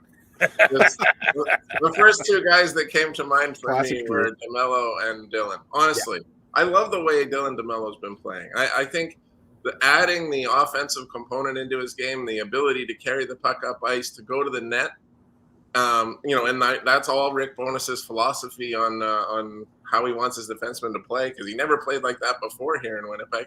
I think he's looked great in that sense. I mean, I'm not saying that he's Bobby Orr on the back end. He's not. He has his struggles back there just like everybody else. But he sure plays hard, and he sure has embraced that, that two-way game for a blue liner. And I like the way that's worked for him. And Dylan really is that guy that's, he's tough back there. He's strong. I mean, from what I can tell, he's a stabilizing force both on the ice and in the dressing room. He's, you guys have talked to him. He's a really good guy. He's a really he's thoughtful. He's well-spoken. He's considerate. I think there's a lot about him that you like when you're coming into this. And I don't even mention there that he's, probably the toughest guy they have back there on the blue line. He can throw his weight around, and he's not terrible with the puck in the offensive zone. So, to me, when they went and got Brendan Dillon, that's what they were thinking about when they get to the playoffs. Mm-hmm. And they haven't had that chance because they just weren't good enough last year. They're getting close this year. I'll tell you what, they're in the playoffs right now, right? I mean, every single game is a playoff game for them. That's the kind of guy I think becomes super important. Ben Sherratt with the Habs, right? I mean, that's a really similar player, I think, to Brendan Dillon. And Ben Sherratt played such a huge role for the Habs. So if you're looking for an unsung hero, you answered your own question. But I was thinking that already. There you go. You're the unsung hero on this program, Ted Wyman. No, but see, one thing though, guys. Yeah. How come nobody told Ez to wear a red shirt? This is just you know what? I didn't get the memo. Like, I went with the black hoodie, Ted. But yeah, I was kind of thinking. Well, someone mentioned it in the comment right before you, or no, right as you came on. So yeah, I'm sorry, guys, I let you down. As we have a commercial. I did wear green on St. Patrick's Day though to celebrate my 1/4 Irish heritage. Oh, very good. But you drank 12 beers. So how does that square? I drank like I was full Irish, but I'm only actually a quarter Irish. My grandfather was Irish, but yeah, I definitely can I can tip back a few, as you know, Drew. I do know that we've had the opportunity to tip a few back with Ted at a local watering hole once or twice over the days, and it's always been. Well, we're going to do it again. The snow's melting. We're going to do it. Hey, I don't even have any snow It behind might me. be gone by May, guys. I mean, come on, it's going. Yeah, Ted, we're both in River Heights, so you can come over and you can help me shop vac my basement when more water comes in. I was thinking more like a smoked meat at Bernstein's or something. But... There you go. Now you're talking our language, yeah. Teddy, thank you, buddy. Thanks, guys. Great time. Great to see you and to visit with you. Have an awesome day. You too. Thanks, Ted. You too. There he goes. Ted Wyman, our friend from the Winnipeg Sun, the sports editor of the Winnipeg Sun, joining us this morning on the Illegal Curve Hockey Show. That's not only it for Ted. I'm going to go back to my family, and hopefully my wife has not finalized the divorce proceedings just yet. So I'm going to turn over Drew, the let's reins. be honest. You're going back to the craps table. That's true. I might be doing that as well. I'll turn over the reins to When's Dave. the basketball game? Yeah, Drew. Since when did you rename the dice, Laura? The basketball game is at 6:00 tonight. Right on. UConn Gonzaga, 6 p.m. Local time. So I think it's about 8:00 back home in Winnipeg after the Jets and the Kings, of course. I'll be looking for you on the broadcast, Drew. Well, they better be panning to the upper deck, because I promise you I'm nowhere near the court. I'll be and those upper deck seats cost $14,000. Yes, let's not discuss that. It's a fun little treat for my wife and I to be going to the Elite Eight later on this afternoon. So we're going to be enjoying that and enjoying a night on the strip, as it were. You guys are going to be covering the Jets and the Kings, and of course the post-game show 5:45 back here on our YouTube channel. Gentlemen, have a great rest of the show. I give you big kisses. Drew. We'll see you guys later on. Dave and Ezzy bringing it home from here on out. It is the Illegal Curve Hockey Show. Don't go anywhere. We're live on this Saturday morning. Keeping Winnipeg laughing for over 30 years. Rumors, Canada's longest-running comedy club, bringing you the biggest laughs from the best comedians on the planet. Jerry Seinfeld, Chris Rock, Jon Stewart, Dennis Miller, Brad Garrett, the greats, and all the up-and-comers too. When was the last time you laughed out loud? Make it a great night out with friends, or book your office or birthday party. Even a fundraising event at Rumors. Get all the details and dates on upcoming shows at rumorscomedyclub.com. Hi, Ez. A strange question for you.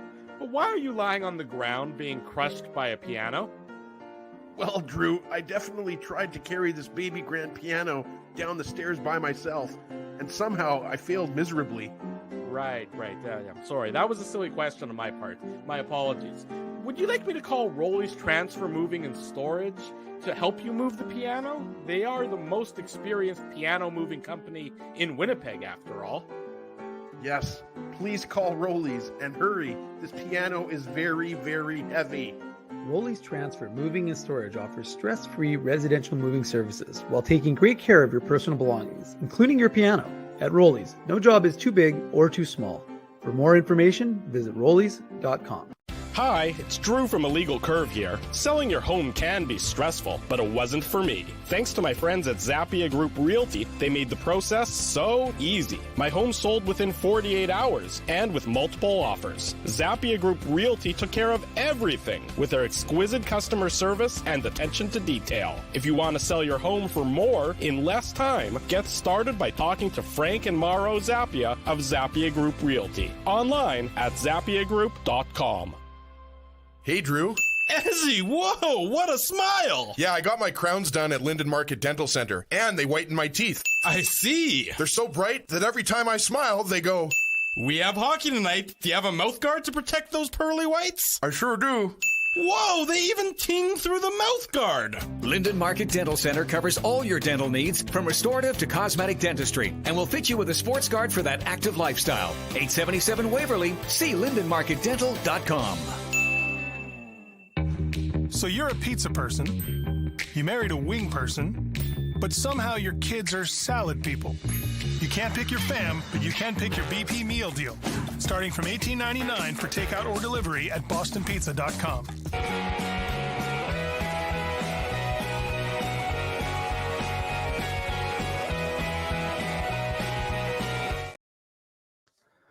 Welcome back to the Illegal Curve Hockey Show. This is the voice of Dave Minuk. The air seems fresher. It's crisper. I feel more confident, stronger, healthier. Yes, as if you'll be able to speak more and have the mic time that I was going to say the ice time, Ezzy, but the mic time is essentially our ice time, and I'm not going to treat you like a fourth liner, Ezzy. You're a first liner in my mind. I'm Dave Minuk. But we know that I'm a fourth liner, Dave. Let's be honest. Well, you're a fourth line grinder. We know that. He's Ezra Ginsburg.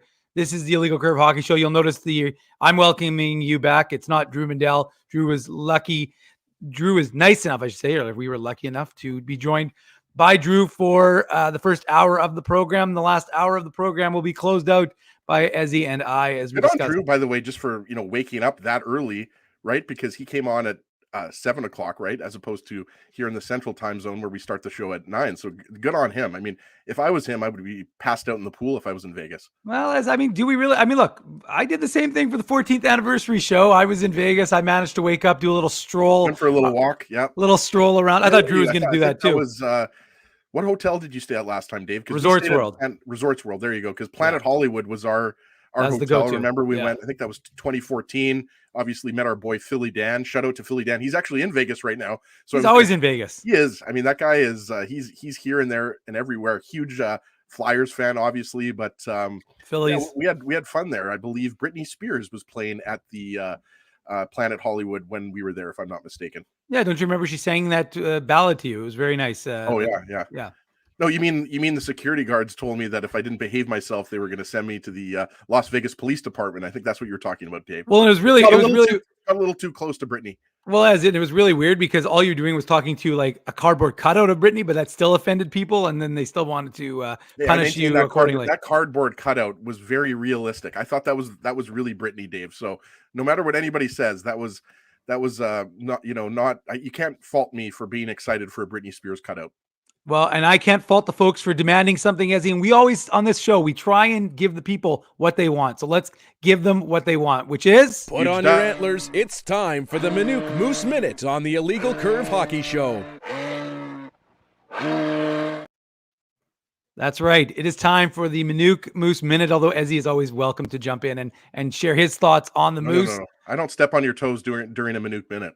Yeah, well, I mean, that's fine. But the fact is that there was no toes to be stepped on because the Moose got off to an explosive start yesterday. A couple of lineup changes. Evan Polai, Ashton Sautner came out, and Thomas Caron and Jimmy Olney, the captain, came back in, and Arvid Holm got the net for us from Oskari Salminen. And, we always talk about starting off right, and lately the Jets have been, Maul wants us to bring back Drew. Maul, what's wrong with you? We can't bring back Drew. There's no bringing back Drew. That was an hour too much, if you ask me. It's time for the Ginsburg Minuk experience. Yeah, I had the whole. We didn't know if Drew was going to be joining us. In fact, so I had this whole intro ready to go, and then all of a sudden, next thing I knew, when I logged on, there was Drew. So I knew that took away a little thunder. But that's why Drew was waiting there for like half an hour. Like he was kind of like dozing off, and then as soon as you signed in, he's like, "Okay, I'm good to go." Well, the best is like normally a Minuk Moose Minute, of course, wouldn't be happening till the end of the show, begrudgingly, of course. But now, because I'm in control, Ezzy, we are doing it right now. And look, it was a good game. The Moose continue to roll towards a playoff position, something that they're going to do with rather ease with their remaining games. Their magic number is down to 6 after last night's big game, and they got off to a good start. Leon Gavanke, the 2017 fifth rounder, 32 seconds into this game, he scored his 15th goal of the season. Not bad for a defenseman. What people should be talking about. Sorry, I guess I am stepping on your toes. It's okay. Interrupting you, Dave. This isn't a monologue. This is a dialogue. I feel like sometimes when you talk about Leon Gavanke, people just, they immediately think, oh, okay, well, he's just, he's putting up goals at the AHL level. But I think you'd agree. I mean, I think, it might be time for a look at the NHL level, right? He's 23 years old, 24 years old at this point. Yeah. And I'm not saying that he should go right into a top 4 role with the Jets. All I'm saying, Dave, is I think, you would agree that, he's on the NHL radar right now. Well, I mean, look, from the right side perspective, and you've had guys flip and flop, and, Ville Heinola has played over on the right side occasionally. He did that back in Liga. He's done that for the Moose. Like that's something, and we've talked about it with Nate Schmidt, right? When you come in to the NHL and the entire left side is blocked for you, what did Nate Schmidt as a left shot defenseman do? He moved over to the right side. So you do what you need to do in order to say, okay, that's where the lack of depth is in the organization. I'll go on the right side and I'll do that. But same thing with Gustafsson, right? Gustafsson's a natural center, but he's been playing for the most part on the wing for the Jets. Right. And I just think, like, look, the fact is that if you needed someone to play on the right side, you kind of wanted to see what you do have in Gawanke. I mean, he's no longer waiver exempt. He passed through waivers, so they could have recalled him without any issues. But the fact of the matter is that, to me, I would have given him a shot because you kind of want to see, like, and you never know. I mean, look, we never know what's going to happen. Look, the Jets have, you get the 4 emergency recalls. I can't remember if actually Anton Fielby qualifies as one of them because they did paper him down to the Moose and then bring him back up. I'm not certain whether that close counts to the trade deadline, right, Dave? It was on the deadline. So the only question is, I just can't remember what the rule is as to whether that counts as one of their 4 or if it doesn't. I probably would think it does, but I can't recall 100%. So the fact is, you can still use emergency recalls anyways if you're not 100% healthy. I just think, like, it depends on if the Jets clinch. They may want to give some guys shots for a couple of reasons. One, you may want to let some guys sit. Like Neil Pionk. Okay, here's a crazy notion. Bring up Leon Gawanke, let him play a couple of games or a game. I think that's a good idea. It makes a lot of sense. And let Neil Pionk sit. Let him heal up a day or two, especially when you have those nice little gaps in games, or don't play him in the back-to-back. If you've already clinched by that San Jose, Minnesota opportunity, then you have a chance to bring up a guy and you can let it, it's twofold.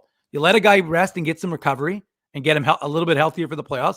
But more importantly, you also see what a guy can do at the NHL level that you've never seen. It's a reward, right? It's a reward for how he's played this season with the Moose. And like you said, it gives another defenseman, whether it's Neil Pionk, whether it's Josh Morrissey, like regardless of who it is, you give some players. And I think, Dave, to your point, the Jets, I mean, it's obvious that the Jets don't want to be still, having to win those last couple of games, right? They've got, I think, Nashville, Calgary. Those are the last 2 games, or no, the last 2 games are Minnesota and Colorado, I believe. Oh, sorry. So, but I think Nashville and Calgary are they're in that stretch. They're in that stretch, right? So, but regardless of what game we're talking about, I think, you don't want to, you hopefully want to have locked up a playoff position with 3 or 4 games left, as opposed to, 2 games left or 1 game left. Well, and I just think, like, sometimes this organization makes mistakes in that regard. Like, I'll never forget Brendan Kitchen, who was probably the best defenseman for the Moose in the 15-16 season, which was, as Chase DeLeo used to call it, dark times.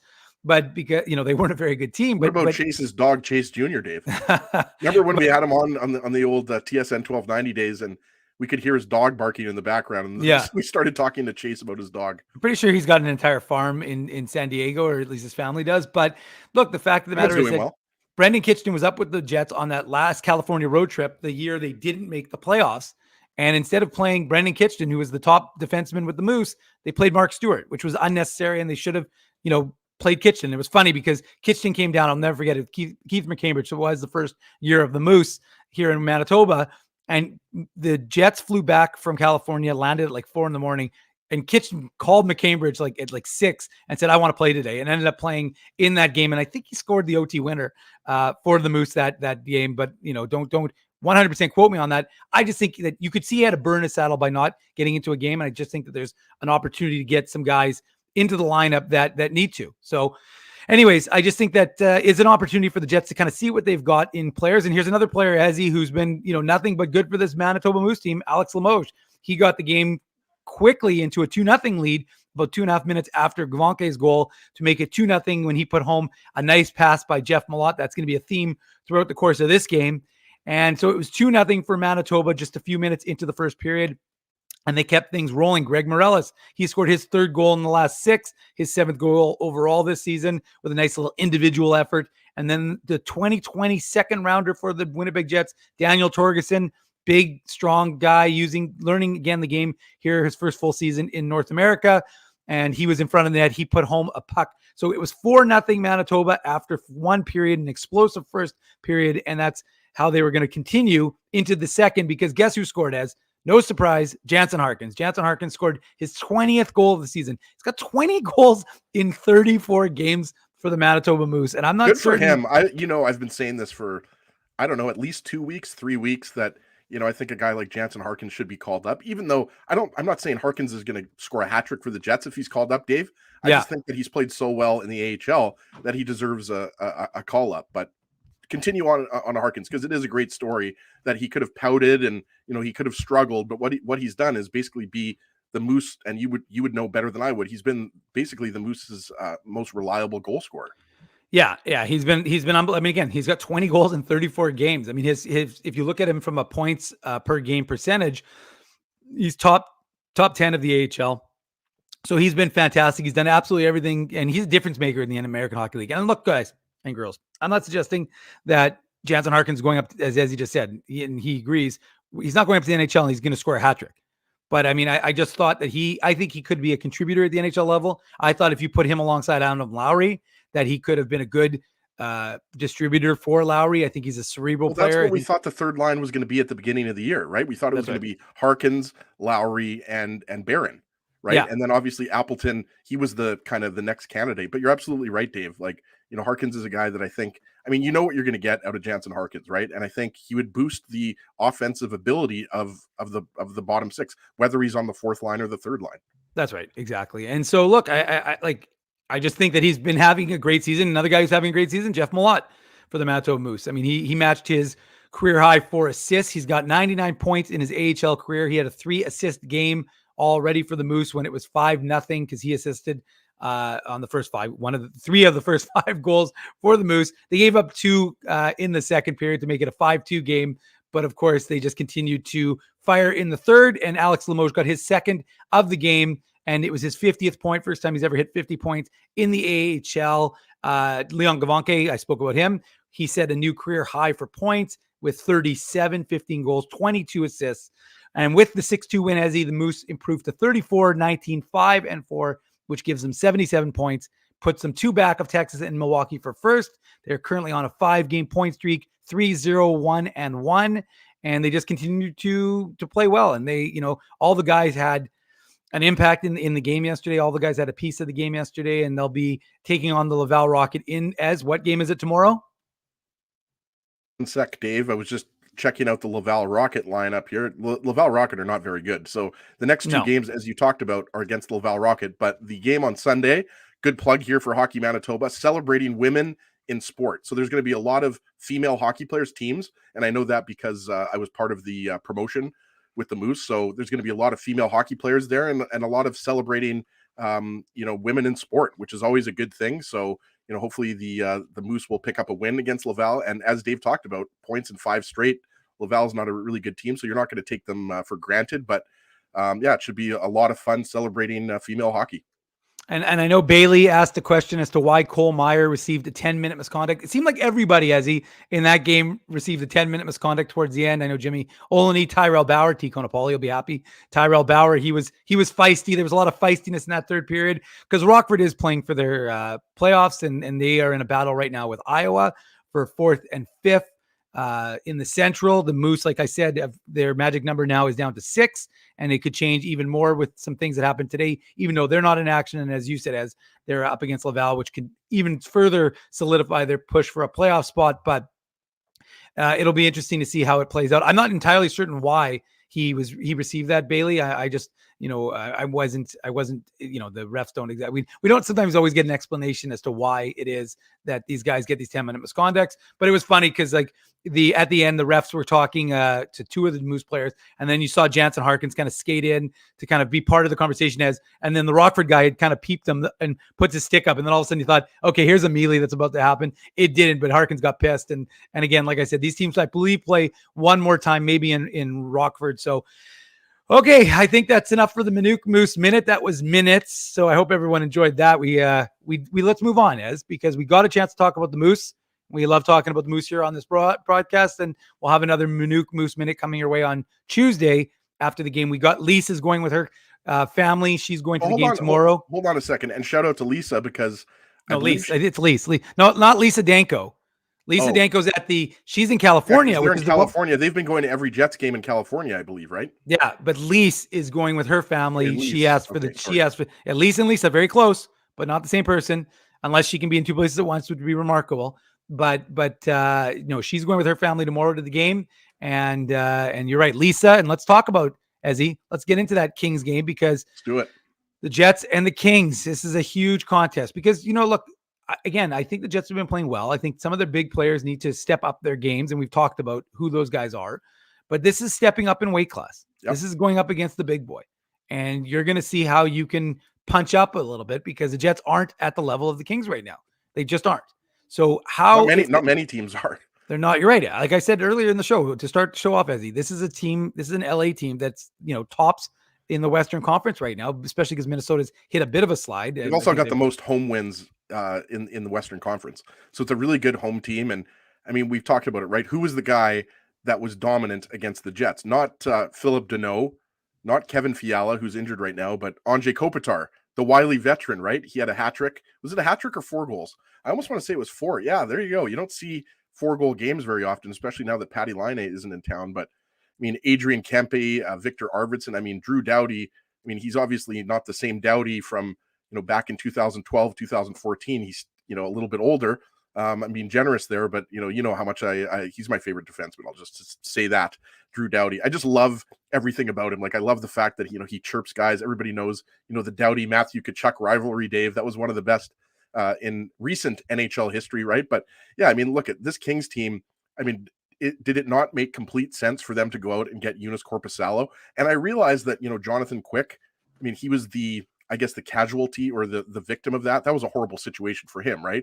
Because Quick is, arguably, along with, Kelly Rudy, one of the best King goalies of all time, right? So it's just unfortunate that he was, not able to stick with this Kings team, who they think, and I'm not saying this because I spoke with Rob Blake or Todd McClellan, Dave, but I mean, I think that they think, unless I'm mistaken, that they have just as good a chance as anybody to win the Western Conference this year, right? Winning the Stanley Cup is a whole different story, because we know how good the East is, right? When you're talking about, Boston or Carolina or the Rangers, or even Toronto, there's a lot of teams that I think I would put above the LA Kings, but it's a hard team to play against and very balanced, right? Like, it's no coincidence that, after they acquired Philip Deneau and Victor Arvidsson a few years ago, like, they have a legitimate second line now, right? Like, for so long, the Kings were top heavy. So, I mean, they present a big challenge. We talked about it. The Kings are really good at home, 8-0-2 in their last 10. They don't have, it's an interesting team, Dave, in that, it's not like the Edmonton Oilers in that they have players as dominant as McDavid or Draisaitl, or even, a team like the Tampa Bay Lightning with Kucherov, Point, and Stamkos. Like, sure, Kopitar is, still Kopitar, even though he's a little bit older, but I mean, it's a very balanced team. And, I've told you this before, like a guy like Sean Dursey, who was acquired in the Jake Muzzin trade, they just have a lot of good, underrated players on this team. And now with Korpisalo, their goaltending's improved. So, I mean, the Jets, nothing but an A game is going to beat the Kings tonight. Pardon me, this afternoon. Yeah, no. And that the question I have for you and to me, the most remarkable thing that LA did, because I can't ever recall a team that's, a playoff contender. And you're right. They're not. Are they the upper echelon team? Well, right now they look like they're an upper echelon team in the West. But when can you They're only remember 4 points behind the Golden Knights. Like, I think it's going to be tough to catch the Golden Knights, because there's only 9 or 10 games left for most teams, right, Dave? Yeah. But they are. I mean, there's no doubt. And I mean, the Western Conference is not, as you know, very good this year. Right. So I mean, there's only so many teams I think that you would call elite in the Western Conference. Like, I would still call the Avalanche elite until somebody beats them in the playoffs. I'm going to keep calling them elite. And who's coming back really soon? Gabe Landeskog. So I think I would be nervous to play the Avalanche in the first round. That's for sure. Yeah, I mean, it would be the ultimate revenge game ever if you could see an LA Vegas game in any way, shape, or form, at any point in the playoffs. But no, what I want to ask you is to me, the move to trade your goaltender. I don't remember a team doing something along those lines and kind of getting the bounce that the Kings did, because a goaltender, I mean, generally when you're making a move like that, Ezzy, it's like, okay, we're an okay team, but we're going to try and get a goaltender. Like Korpisalo, as Jets fans know, look how good he was against, and remember, Jets fans were lamenting the loss to Columbus, but at the time, Columbus had beat the Devils. Columbus had beat Toronto. Or sorry, they lost to the Devils, but it was like a 3-2 game. They beat Toronto, they beat Dallas, then they beat Winnipeg. And Korpisalo was a big part of that. And we should mention Patty Laine. He might be done for the season. He suffered an injury in practice the other day. So looks like his, I think it's unfortunate because, the Blue Jackets, I think you'd agree, we're going to go on a nice long Stanley Cup run this year. But they did move. One curious thing with Patty Laine, they moved him to center. He was playing center for the last couple games. I don't know if that was Pascal Vincent's influence. No, I'm obviously joking, but Yeah, you don't expect Laine to play center, but I'm sure, he had fun with it. And the thing, Dave, too, is I think you'd agree, when you have no chance of making the playoffs, the Blue Jackets have been out for months now. Now's the time to do it, right? Well, and that's what we talked about in terms of the Jets, right? Like, see what you've got in the system. Give some guys an opportunity to come up and play. Like, if you want to see what Jeff Malott, who played the one game with the Moose with the Jets last year, or any of those. Yeah, that was weird. Malott was in net. I didn't think that was going to happen. I thought they would keep him as a forward, but hey, they said, Jeff, if you want to play with the Jets, you got to strap the pads on, and he was game. Hey, Ezzy, sometimes you're surprised by what some of the 2-pad stacks these guys make while out of the crease. But no, look, I'm not going to reverse and go back into the Minuk Moose Minute, because we're talking Jets Kings right now here on the Illegal Curve Hockey Show. I'm Dave Minuk. He's Ezzy Ginsburg. And of course, while you're here, while you're joining us on your Saturday morning, please smash that like button. Give us a little love that way, and leave comments on the YouTube channel. We always appreciate that. I try and respond to every single one, and especially if you're insulting Mindell, then I give you like 8 thumbs up, not just 1.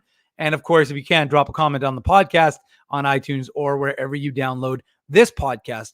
But look, I mean, this is a big test. We'll see what Rick Bowness has had stable lines. And one of the things we've talked about is how does he run those lines, and whether he, his ice time distribution, we've seen some guys go down, we've seen some guys go up. But this is going to be a compete test. This is going to be a challenge to this Jets team to say, okay, are you ready to compete against an LA team that is playing as good a hockey as anybody in the NHL? Yeah, and you would have to think that Todd McLellan is going to try to get the Kopitar line. I mean, it's tough to say, but I would think that, if he can, he would try to get the Kopitar line versus the Scheifele line, and that would mean that the second line, which is centered by Philip Deneau, would go up against the Pierre-Luc Dubois line, right? So, we talked about it a little bit. They've actually got Quinton Byfield up on the first line playing wing right now. He's a natural center. So the top 2 lines are Byfield, Kopitar, and Adrian Kempe, who's having a career year.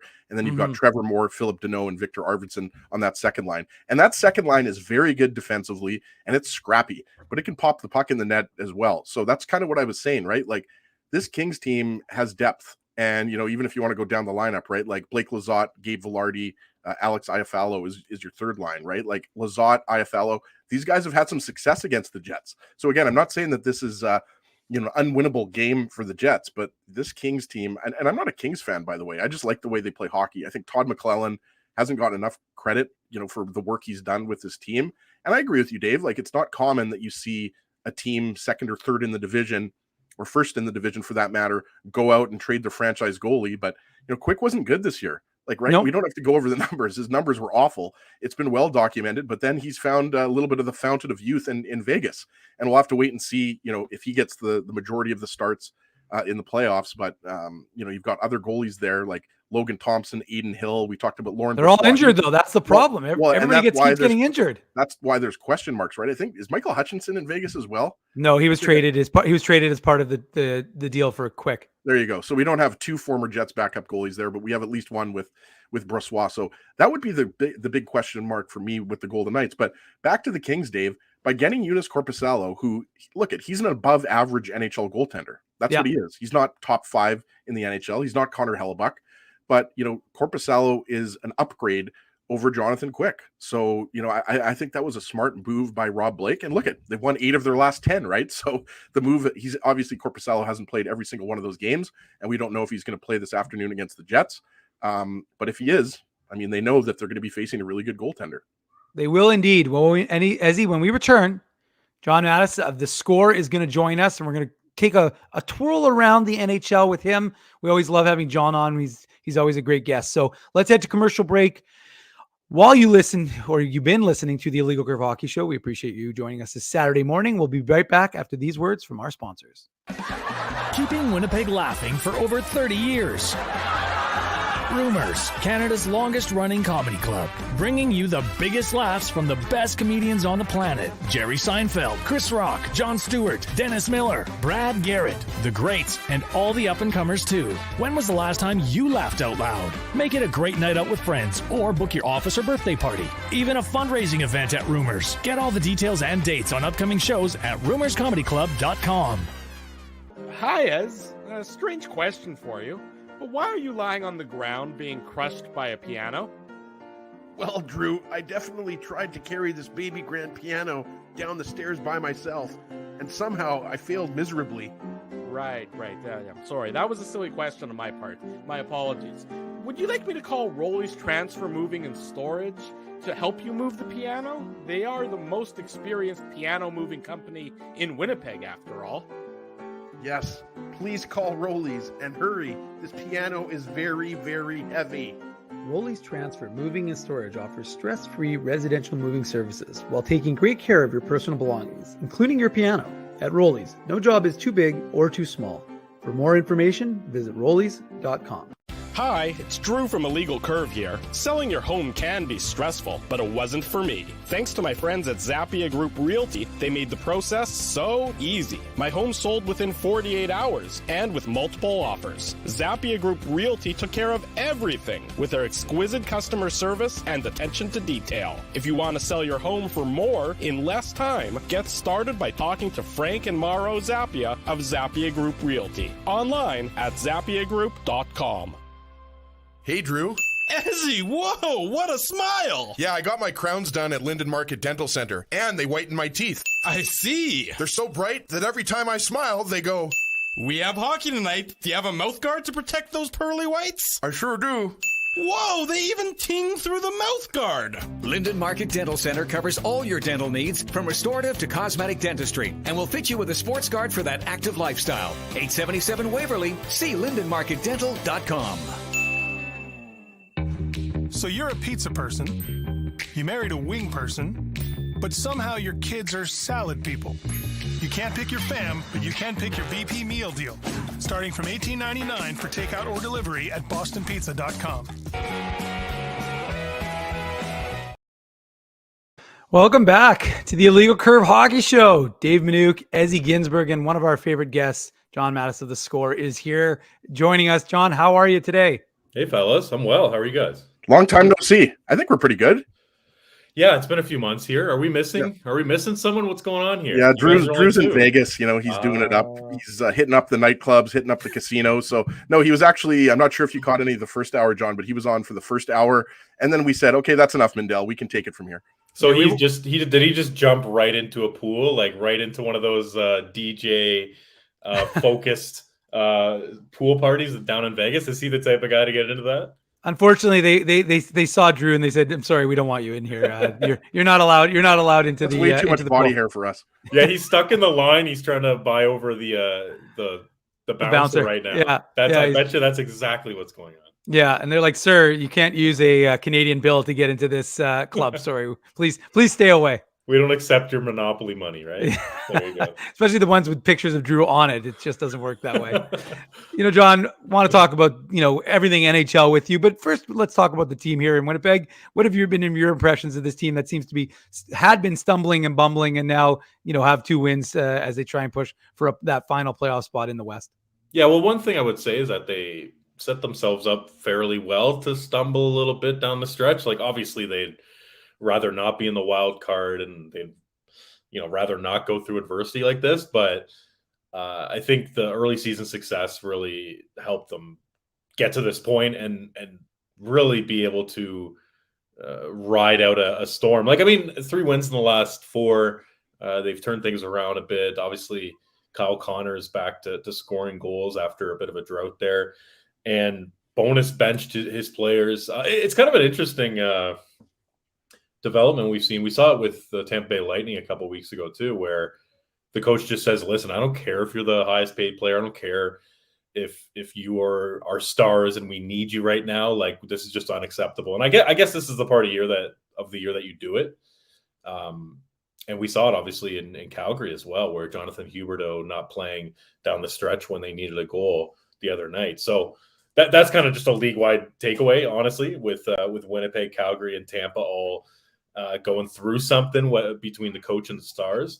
But you know what? This Jets team, I'm still kind of hung up on the deadline and the activity that came through Winnipeg. Obviously I like the Niederreiter pickup. But there was something sort of left on the table, in my opinion, in terms of the window of this team and trying to push all your chips in the middle of the table. Like, we're clearly at the end of the road with I don't have the names off the top of my head right now, but there's 3 or 4 guys coming up after the end of next season. Scheifele, Wheeler, Dubois, Hellebuck. There you go. Like this is really tight window. And sure, you could be maybe holding on to everything for next year's deadline and kind of doing your final push then. But I don't know. And I know that Shovel Day Off has been active at previous deadlines, but he generally doesn't make a ton of trades. He generally holds tight.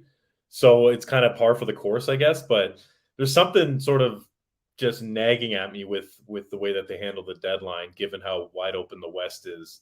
And again, within the context of the team and the timeline and, you know, the core isn't getting any younger too, right? It's not like, obviously they have Perfetti up front and, you know, a couple of other pieces, you know, coming through the pipeline. But like, let's face it, the core isn't exactly getting supported by a ton of young guys. So anyways, that's more of a, I guess, of a big picture way to look at things. And also maybe it's an indictment on the core. Like, hey, we don't want to give you support. We don't believe in you. So that's a whole other problem in and of itself. But I think it's pretty obvious that this team is better suited or more likely to do something dangerous in the playoffs under Bonus than under Maurice. And I think that there's been some learning and some growing pains this season, and we saw it recently with the benching. So, yeah, Winnipeg's one of those teams where I'm kind of keeping my eye on down the stretch as far as like, what do they look like going to the playoffs? Because there's been some up and down, some turmoil, but also been some really like strong stretches here in the season, and especially early on. Yeah, and that's you just nailed it, John, because that the first 30 to 35 games were almost a completely different season for the Jets, right? Like we've seen, you know, the last 30 or 35 games, and the Jets have been, you know, around 500. I would have to go back and check the record, but you know, they've been kind of middling for a while here, and I think that's, you know, to your point, that's what Jets fans and observers are waiting for. Like, when is the other shoe going to drop? When are the Jets going to flip the switch and, you know, beat some of these teams more convincingly, right? Like they just got past the Coyotes. They only beat the Ducks by a goal, but I mean, they played much better. But I think, you know, the Jets need to beat a few good teams, and they play the Kings this afternoon. And I wanted to ask you about the Kings because you mentioned the trade deadline, and I agree with you. Like, I was looking for I wanted the Jets to get their Matthias Ekholm, right? Who obviously went to the Oilers, but to me, that's what the Jets needed. They needed an upgrade in their top 4. And you asked Dave, and I've been saying this for, I don't know, months now, that it's the right side, right? Because the left side, you've got Josh Morrissey, you've got Brendan Dillon, you've got Dylan Samberg, who's going to go back in the lineup this afternoon after being a healthy scratch. Kyle Capobianco was in for the last couple of games, but to me, it was the right side, right? Like, I like Dylan DeMello, like Neil Pionk and Nate Schmidt, but I just thought, you know, if you could bring in a right shot defenseman, that would be much better. But getting back to the Kings, sorry, I'm all over the place here. It's okay. They go out and they bring in Eunice Korpisalo, and I think he's only played 3 or 4 games, but he's been really good. We're not sure if it's going to be Korpisalo or Phoenix Copley this afternoon, unless Dave knows something that I don't know, and Dave does know a lot of things that I don't know. But regardless if it's Korpisalo or Phoenix Copley, what do you make of this Kings team and the recent stretch, right? 8-0-2 in their last 10 games. I mean, it's a very balanced team. It seems like they're not getting as much love, though, as some of the other teams like Vegas and Colorado. So in your opinion, can this Kings team go on a run this year? I think so. I mean, I've been kind of waiting for them to really pop as a team for a little bit here, a couple of years. Like, I know that they've been slowly building it up and really trying to capitalize on this 2 or 3 year period where Doughty and Kopitar are still relevant, are still impactful players. And I think we're seeing the fruits of that this year. Maybe not to the extent that some people might have hoped, but a lot of that is also comes down to goaltending. I mean, it's not too often you see a team go through what the Kings went through and still have 92 points in 71 games. They had Cal Peterson, who was the goalie of their future, absolutely just completely face plan as far as his development, his trajectory. So they demote him, say, hey, if you're ever going to be an NHL goalie again, like, you got to fix it in the AHL. We can't be losing games. And then obviously Jonathan Quick, whether it's injuries or poor play, didn't work out there and ultimately gets shipped out in sort of an awkward fashion. And Phoenix Copley, like, you can't blame the guy for what he's been doing so far. Like, you can't do anything but praise him But, you know, I don't think anyone's except for looking the way he spells his name. I'm not sure why it's Phoenix as opposed to Phoenix, but it's kind of a cool spelling. But yeah, I think you're right. I think he's been really good. You can nitpick that for sure. But on the ice, I mean, considering like his pedigree and sort of what he had shown previously, it was totally a shot in the dark and just kind of a last ditch effort by Rob Blake there, and for the most part worked out well. And then obviously they thought this is gonna fall off a cliff at some point, so let's pick up Korpisalo, and now they're running with it. So I really like that the way that they've constructed their team and reloaded here. Obviously they've drafted quite well. They've hit on a lot of guys, and they still have someone like Byfield who really needs to break through, and obviously has shown great signs this year. But they picked up Fiala in the offseason. I thought that was pretty wise move in terms of moving out Brock Faber, who was a bit of a luxury given how many defensemen they have coming through the system. And I just I don't know if I fully believe LA is a cup contender, but they're certainly at this point in the season, given how hot they are, given that their goaltending has been stabilized, there's certainly a strong test for the Jets this afternoon. And sure. You know, I don't know what the betting lines are, but I assume that LA is the favorite. They are, courtesy of our friends at Betway, of course, John. We know that the Kings are, in fact, the favorite team. And I don't want to talk about a team. Well, we're going to talk about a team that was formerly in Atlanta, but not the Jets. We're going to talk about the Calgary Flames, because what the heck is going on in Calgary? They were my Stanley Cup finalist pick. I thought Markstrom was going to get it done. I thought he was going to be the guy. Still work out for you, Dave. Yeah, I don't think so. But I might hit on my other one, which was Carolina. But right now, the Flames one is not looking so hot. You know, John, what is going on in Calgary? You hear so many different things. Some players are, you know, it sounds like mutiny on the balcony, and other times some guys are loving what Sutter's doing. So what is going on in Calgary? What are you seeing happen in that market? Because it just seems like such a bizarre situation where and again, we don't here we're focused more on what's going on with the Jets, but it just seems like Calgary, they're just the only thing they're consistent at being right now is inconsistent. That's a good way to put it. And I think it all comes back to, you know, you have your starting goalie who is, if I'm not mistaken, a Vezina finalist last year, who, you know, is not a flash in the pan. Like, you know, all things equal, he's, I don't know, at worst, a top 10 goalie in the league, probably a top 5 guy in Jacob Markstrom. And he struggled all season. Like, there's been no, like, great, you know, stretch of 2 months or like, oh, you know, it's just his first half that was bad and he's really come along here. It's like, no, it's been pretty much bad start to finish. Sprinkle in a couple of good games here and there, but that's it. So when you couple that with Jonathan Huberdeau coming over and not performing to his capabilities, certainly not even close to 115 points that he put up last year. I believe he set a record for a left winger, which is wild to think of. So if you put those, like, everything else aside, if those two factors are in play, of Markstrom being well below expectation and Huberdeau the same thing, I think you almost automatically get into this situation where they're hanging on by a thread in the playoff race in the West. And obviously Daryl Sutters is one of the more older school coaches, one of the more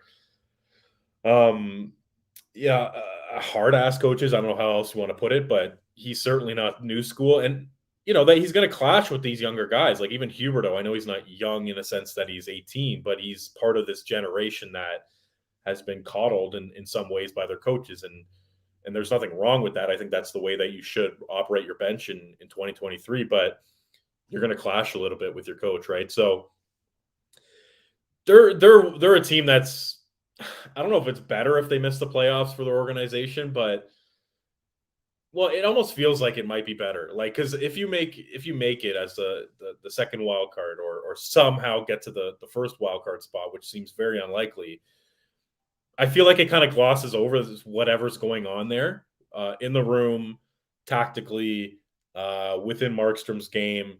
So if they can miss the playoffs and reboot in the offseason, I mean, there's no reason why we can't be going into next season going, okay, you know, bit of a mulligan last season, and this team at worst is a playoff team and at best could maybe challenge in the Pacific. Because, like, let's face it, they, a lot of people, I would say the majority, from at least the people that I pay attention to, like their trades, like what they did in the offseason as far as losing Goudreau, losing Kachuk, but being able to really salvage that situation and maybe even making out better than they were before as far as bringing in Uyghur, Kadri, and Huberdeau.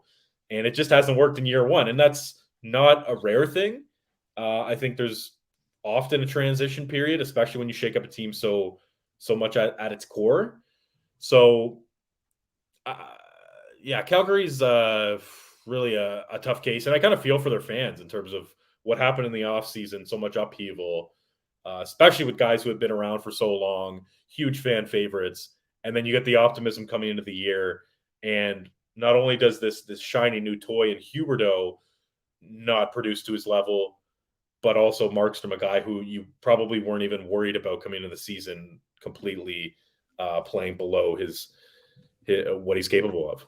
I think you're 100% right, John. I think, Markstrom's play has been a huge factor, but even though I think I would agree with that, I think most people would agree. Dave M, I think is in agreement. Like, you lose Johnny Gaudreau and you lose Matthew Tkachuk, and the players they brought in Kadri, Huberdeau, and Mackenzie Weegar, I think most people would say, even though it's not apples and apples, I think most people would say, okay, this team's still going to be a team that can compete for the playoffs. But as you mentioned, I think maybe it was underestimated. I mean, how that was going to affect the identity of this team. Like, Matthew Tkachuk is a better Daryl Sutter hockey player than Jonathan Huberdeau is, right? Like, Nazem Kadri is a great two-way center.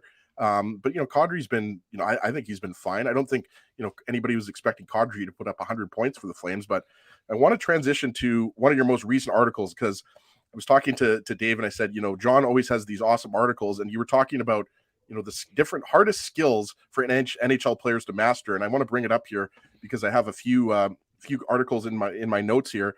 And Sean Durzi is a guy that I think he's missed the last few games. I don't know if he's going to play this afternoon for the Kings, but found it interesting because I believe you talked to half a dozen players, if I'm not mistaken, for this article. Durzi, of course, came over in the Jake Muzzin trade, but one of the things that I highlighted here that you wrote about Durzi, saying that one of the most difficult things was for Durzi to shoot the puck while under pressure and at full speed. And I guess what I wanted to ask you about, not just that particular skill, John, but also just, how interesting it was. Some of these things are not as sexy in terms of what are the hardest things to do, like receiving a pass, right? Like, I've heard that from scouts for many years, and I'm sure Dave M, whether it's an amateur scout or a pro scout, taking a pass, receiving a pass, either along the boards or, in transition, right? But just specifically, like, writing this article, has this made you, while you're watching hockey now, pay attention to, some of the minutia maybe that you weren't paying attention to before you wrote the article? Yeah, sure. Absolutely. And so I wrote something pretty similar in 2020. I got pretty good response to it. So I'm like, okay, I'll do it again, kind of refresh here now that we have locker room access again. And it's easier to have these sort of like one-on-one conversations, because it can be an awkward thing to bring up. And the way I kind of preface it with players is like, everyone in this room is elite. You guys don't get to the NHL without,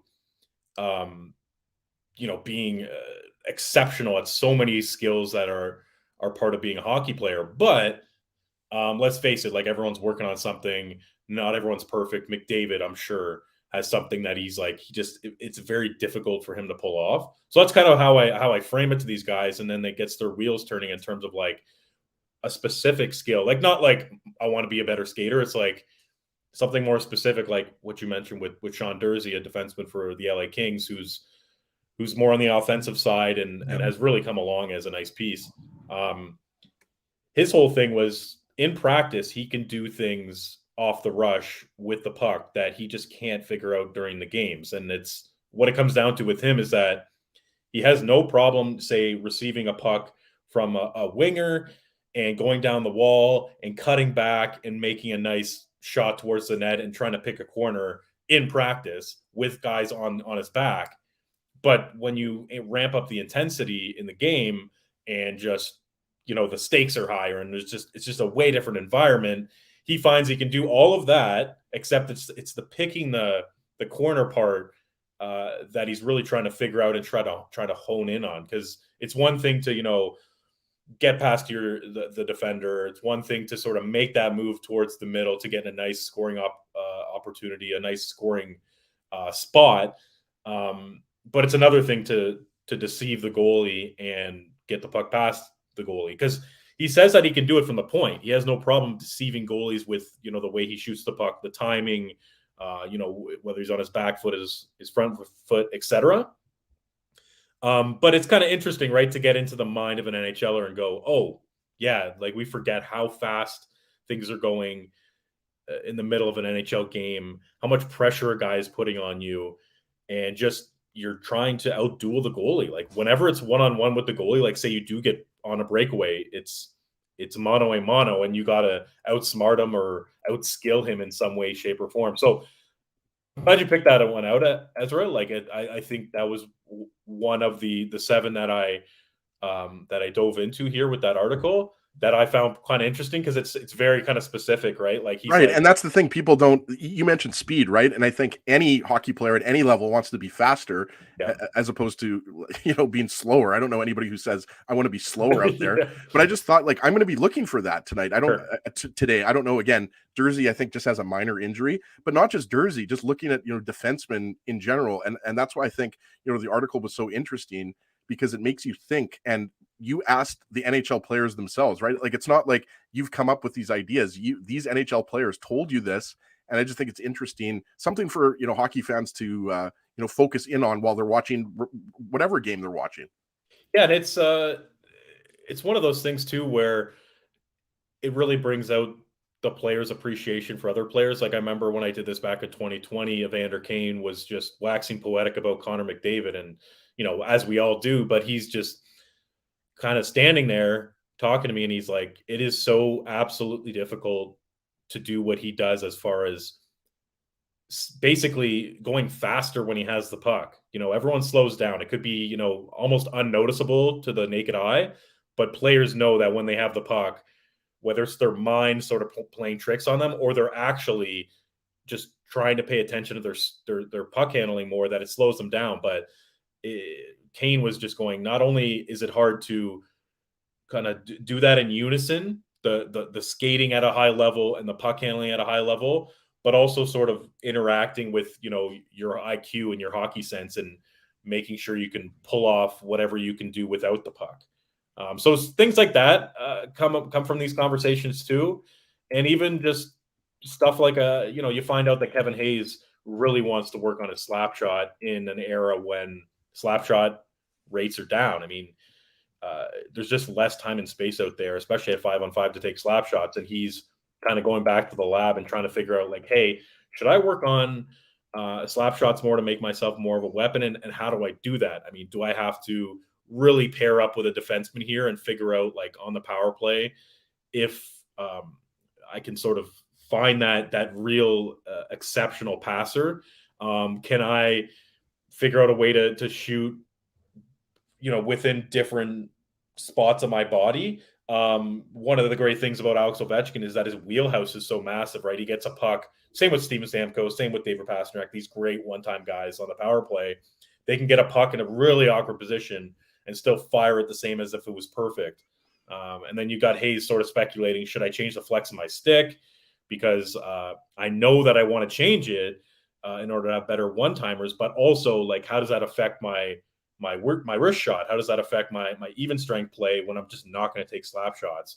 So I found that interesting as well. And just a really fun exercise to ask a really, like, it's like, say if you had a carpenter or something who was like world-class carpenter, you know, even just relating it to, you know, a world-class programmer at a tech company, like, hey, you know, I know you're world-class at this, but like there must be something that you're still trying to master, something you're really trying to figure out in the details there. So it's interesting to hear what these NHLers have to say. We're joined here on the Illegal Curve Hockey Show by John Mattis. He's the senior NHL writer for The Score. And John, one of the recent articles you talked about, no one fears a defensive team. I think that was about 4 days ago for The Score. And, you know, Jets fans would say, well, where is the offense? Where is this offensive boon? Because we're not seeing it here in Winnipeg. But the question I have for you is, do you think that that's still, like, I mean, maybe you can expand on it as the playoffs get closer and games are supposed to be getting tighter, does that still stay in effect? I think it does to an extent. Like it's kind of a scale, right? It's basically the crux of the article was that it was a way of me talking about the offensive boom that we're seeing here, where goals not only were up last year, we're not only up, at the start of this season, but it's remained up to a rate where it's above 6 goals a game. Basically, this is 90s level scoring that we're seeing. So there's sort of that reality, and I was trying to think of a way to write about it that's a little different than what's already out there. And it was from the coaching angle. Okay, what do coaches think about this? Mm-hmm. Because let's face it, what have we heard over the entirety of our existence as hockey fans, as hockey observers, is that coaches love structure. They love defense. They're kind of there to instill those things, shot blocking, all that kind of stuff. And now they're in this position where not only are they influencing the goals going up, because coaching is just so tied to the results, but they're also, their hands are being forced in some ways too, right? Where the rule book's different, equipment is way more, I guess goal happy. Like goalie equipment's being trimmed down. The players' stick and skates are getting better. Expansion has really diluted the talent across the league. So there's just a lot of players that can't play defense because they're young and inexperienced and just skilled players in the league. The explosion of private coaches, skills and skating coaches has really helped raise that baseline of skill across the entire sport at all levels. So I was trying to dig into that. And then also, the fact that power plays have been optimized through coaching, through analytics, through video. Goalies are pulled earlier than ever. As you guys, I'm sure, have noticed, like, teams love funneling pucks to the slot now. Teams love east-west passing. Like, the creativity in the offensive zone is just off the charts. Except when it comes to the Jets. Yeah, and I was just going to say, obviously, there are degrees of offensive coaching, right? You've got a guy like Don Granato, who had that quote that no one fears a defensive team. You've got Don Granato in Buffalo, where he's almost all in on offense. Obviously, he cares about defense and that element of the game, but he's pretty offense focused. And then you've got other teams, whether it's Bruce Cassidy in Vegas, or you could even argue Winnipeg, where the defensive structure is still like such a high influence on their game. It's such a big talking point for the coaches. So to circle back on sort of where the question was headed, is that I think it happens every year. Coaches start to clamp down the stretch and into the playoffs. I think it's natural for, say, after the postseason is over, for us to see that goals are maybe up a little bit in the playoffs, but not to some great degree, because we do see the style change, and we do see players, try harder. Let's face it, on defense. Defense, a lot of it is effort. And then we see coaches clamp down on sort of game planning against the other team, line matching, and it leads to fewer goals, especially when there's fewer power plays with officials putting their whistles away. So I don't expect, us to see a playoffs that's just, 7-2 games all the time, or 5-4 games. I think it'll lean closer to 3-2. But I think as this era continues of offensive dominance, I think we will see the regular season uptick in goals trickle in a little bit to the playoffs, because there's almost so much skill and so much emphasis on offense in general in the sport now, that it's natural for the playoffs to at least be slightly affected. But let's face it, the playoffs are a different beast. It's weird, right, guys? Because I feel like every year you go, oh, this team that won the President's Trophy off offense, like, they're going to just run the table in the playoffs. And it doesn't happen, because the games change. And we see that with the Leafs. That's been a big thing with the Leafs over the last half decade, where great regular season team fall flat on their face in the playoffs. And some of that is because of style change. So it's always a mystery. It's always weird how things get flipped in the playoffs, but it's the reality. Well, the reality is we always enjoy having you join us, John, and bringing your insight here to the Illegal Curve Hockey Show. Hold on, though. Last question, though, John. Do you think and that was a big point that the Islanders lost to the Blue Jackets, but I think you'd agree Florida has a better chance of catching the Penguins. They've got the Rangers tonight, and then they've got Ottawa, Toronto, Montreal coming up. spending some time in Eastern Canada. But rapid fire here: do the Panthers catch either the Islanders or the Penguins for the last playoff spot?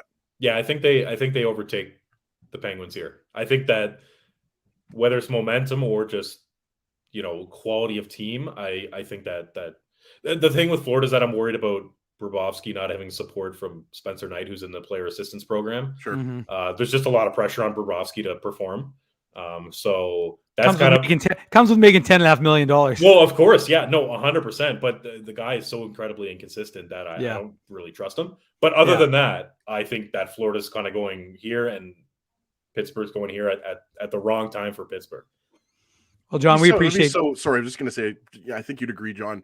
It'd be so weird with the Penguins. I can't remember the last time the Penguins missed the playoffs. It's been a while. I think 17 years. Yeah, the second year that Crosby was in the league is when they made the playoffs. I agree with you, by the way. I do think the Panthers, I think the Islanders will hold on to their wild card spot, but I agree with you. I think the Panthers will catch the Penguins. They've just been, speaking of inconsistent with Bobrovsky, the Penguins have kind of been like the Flames of the East, right? Yeah, pretty much. And they're just in a weird situation where they made these very half-assed moves at the deadline where it's like they should have either just done nothing or went crazy because of this window they have with Brian Burke has to do something, John. He can't just sit there idly. True. Yeah. When you get Dmitry Kulikov, thoe, all bets are off. Yeah, that was a huge, groundbreaking trade there. But yeah, the Hextall-Burke dynamic there is quite interesting, with Hextall being so conservative and obviously Burke not being afraid to pull the trigger on some big trades. Well, and I know we said we were going to get you out of here, John, but now we're keeping the conversation going. But I will say, it's no surprise that the Penguins are very similar to the Detroit Red Wings in that regard, given how tight they were in those back-to-back Stanley Cup finals. They faced each other in the late 2000s, but what was it, 25 years for the Detroit Red Wings without missing the playoffs, and the Penguins there's still a chance they make it, but it looked like they were going to try and keep this thing rolling with Sidney Crosby and company, and trying to keep that band back together for a few more years of at least playoffs, whether it was playoff contention or not is another story. And maybe when we have you back on next, we'll be able to talk as to whether the Penguins were a playoff team. So John Mandis is the senior NHL writer for The Score. We always appreciate, John, when you come and join us and bring your insight to the Illegal Curve Hockey Show. So thanks very much, and enjoy the rest of your Saturday. Hey, no problem, guys. Thanks for having me on. Cheers, Thanks, John. Cheers. There he goes. That was John, and he always brings great insight, Ezzy. We always love great first having name. He does have a great first name. It's John. First name. Yeah. I know, John Ginsburg. Well, I was going to say that. Classic name. You didn't let me get to it. Of course. We always we never here on the Illegal Curve Hockey Show miss an opportunity to give a shout out to John Ginsburg.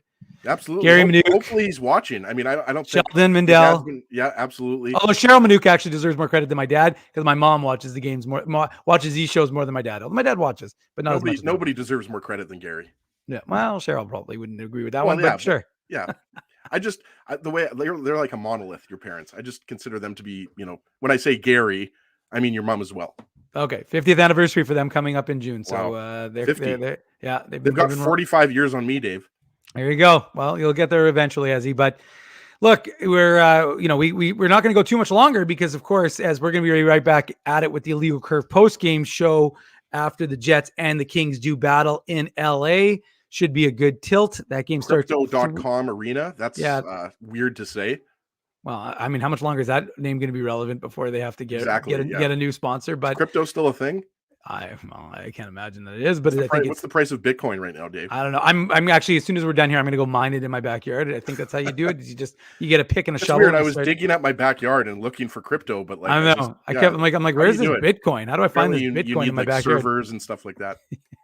The reason they do it in Manitoba, though, is because the price of hydro is cheap here in Manitoba. So cheap electricity, right?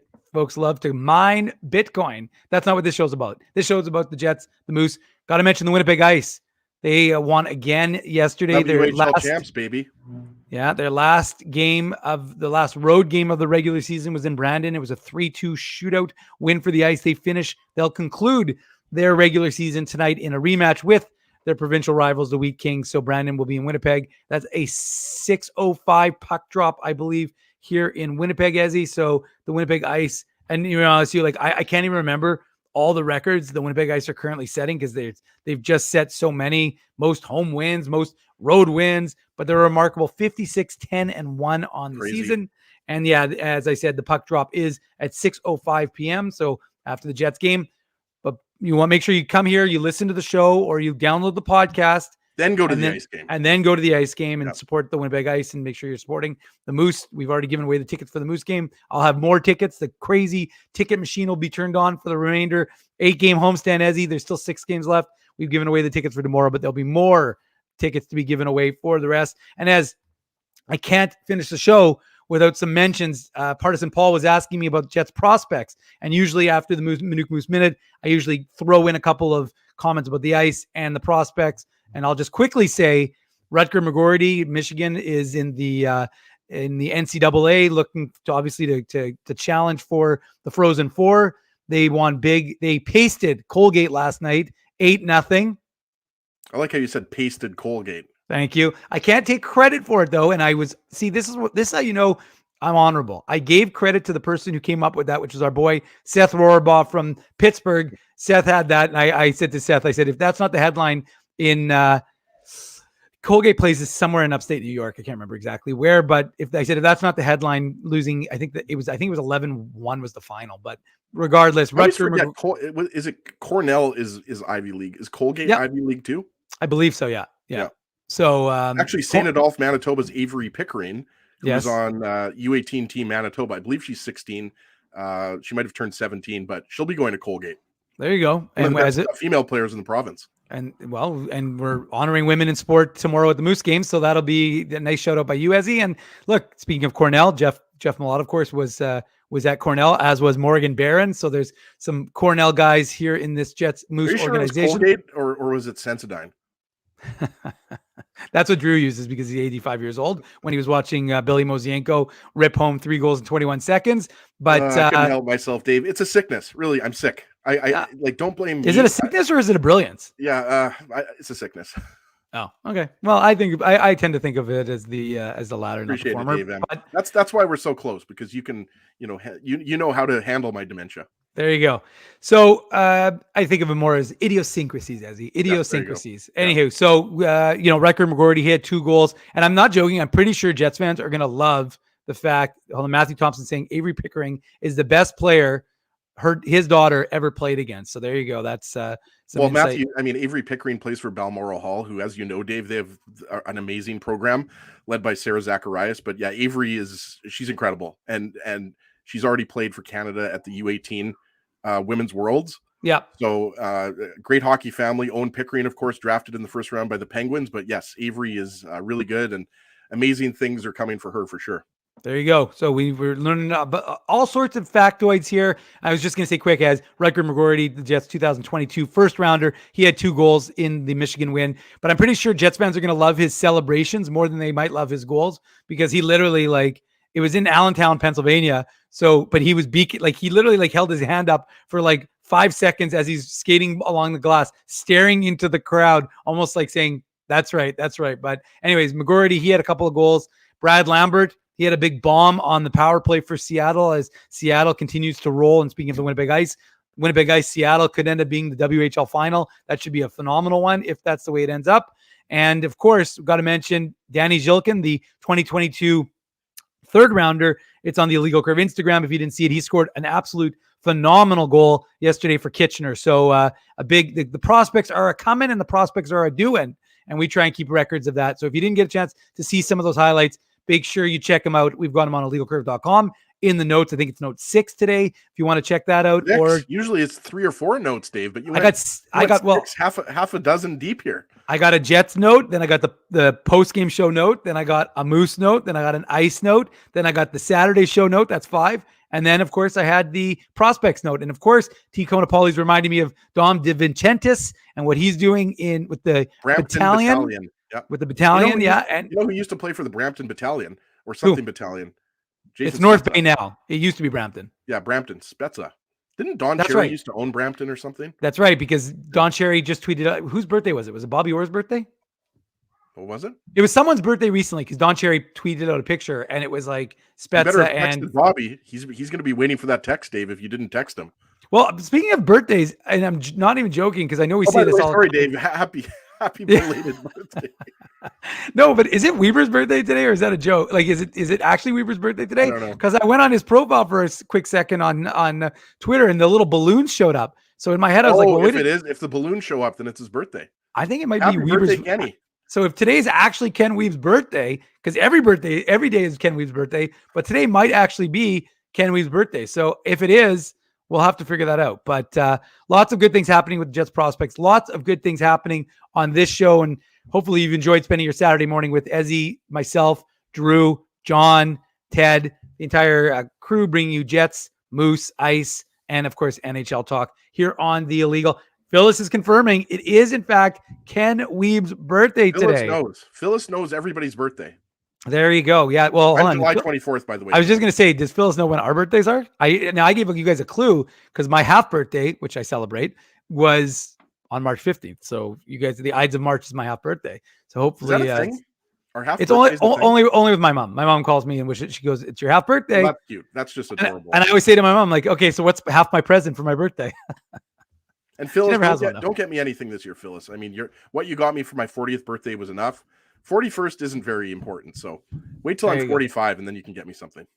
Something nice for Ezzy. Well, well, where's Frosty with the sponsors? I'm waiting. You know, this show's been a little bit off the rails because Drew started things, and so I was kind of expecting Drew to end things, but instead it's me who's having to end things, and so of course, you know, that means I have to have the on-air reads ready to go. But I mean, we're waiting for Frosty.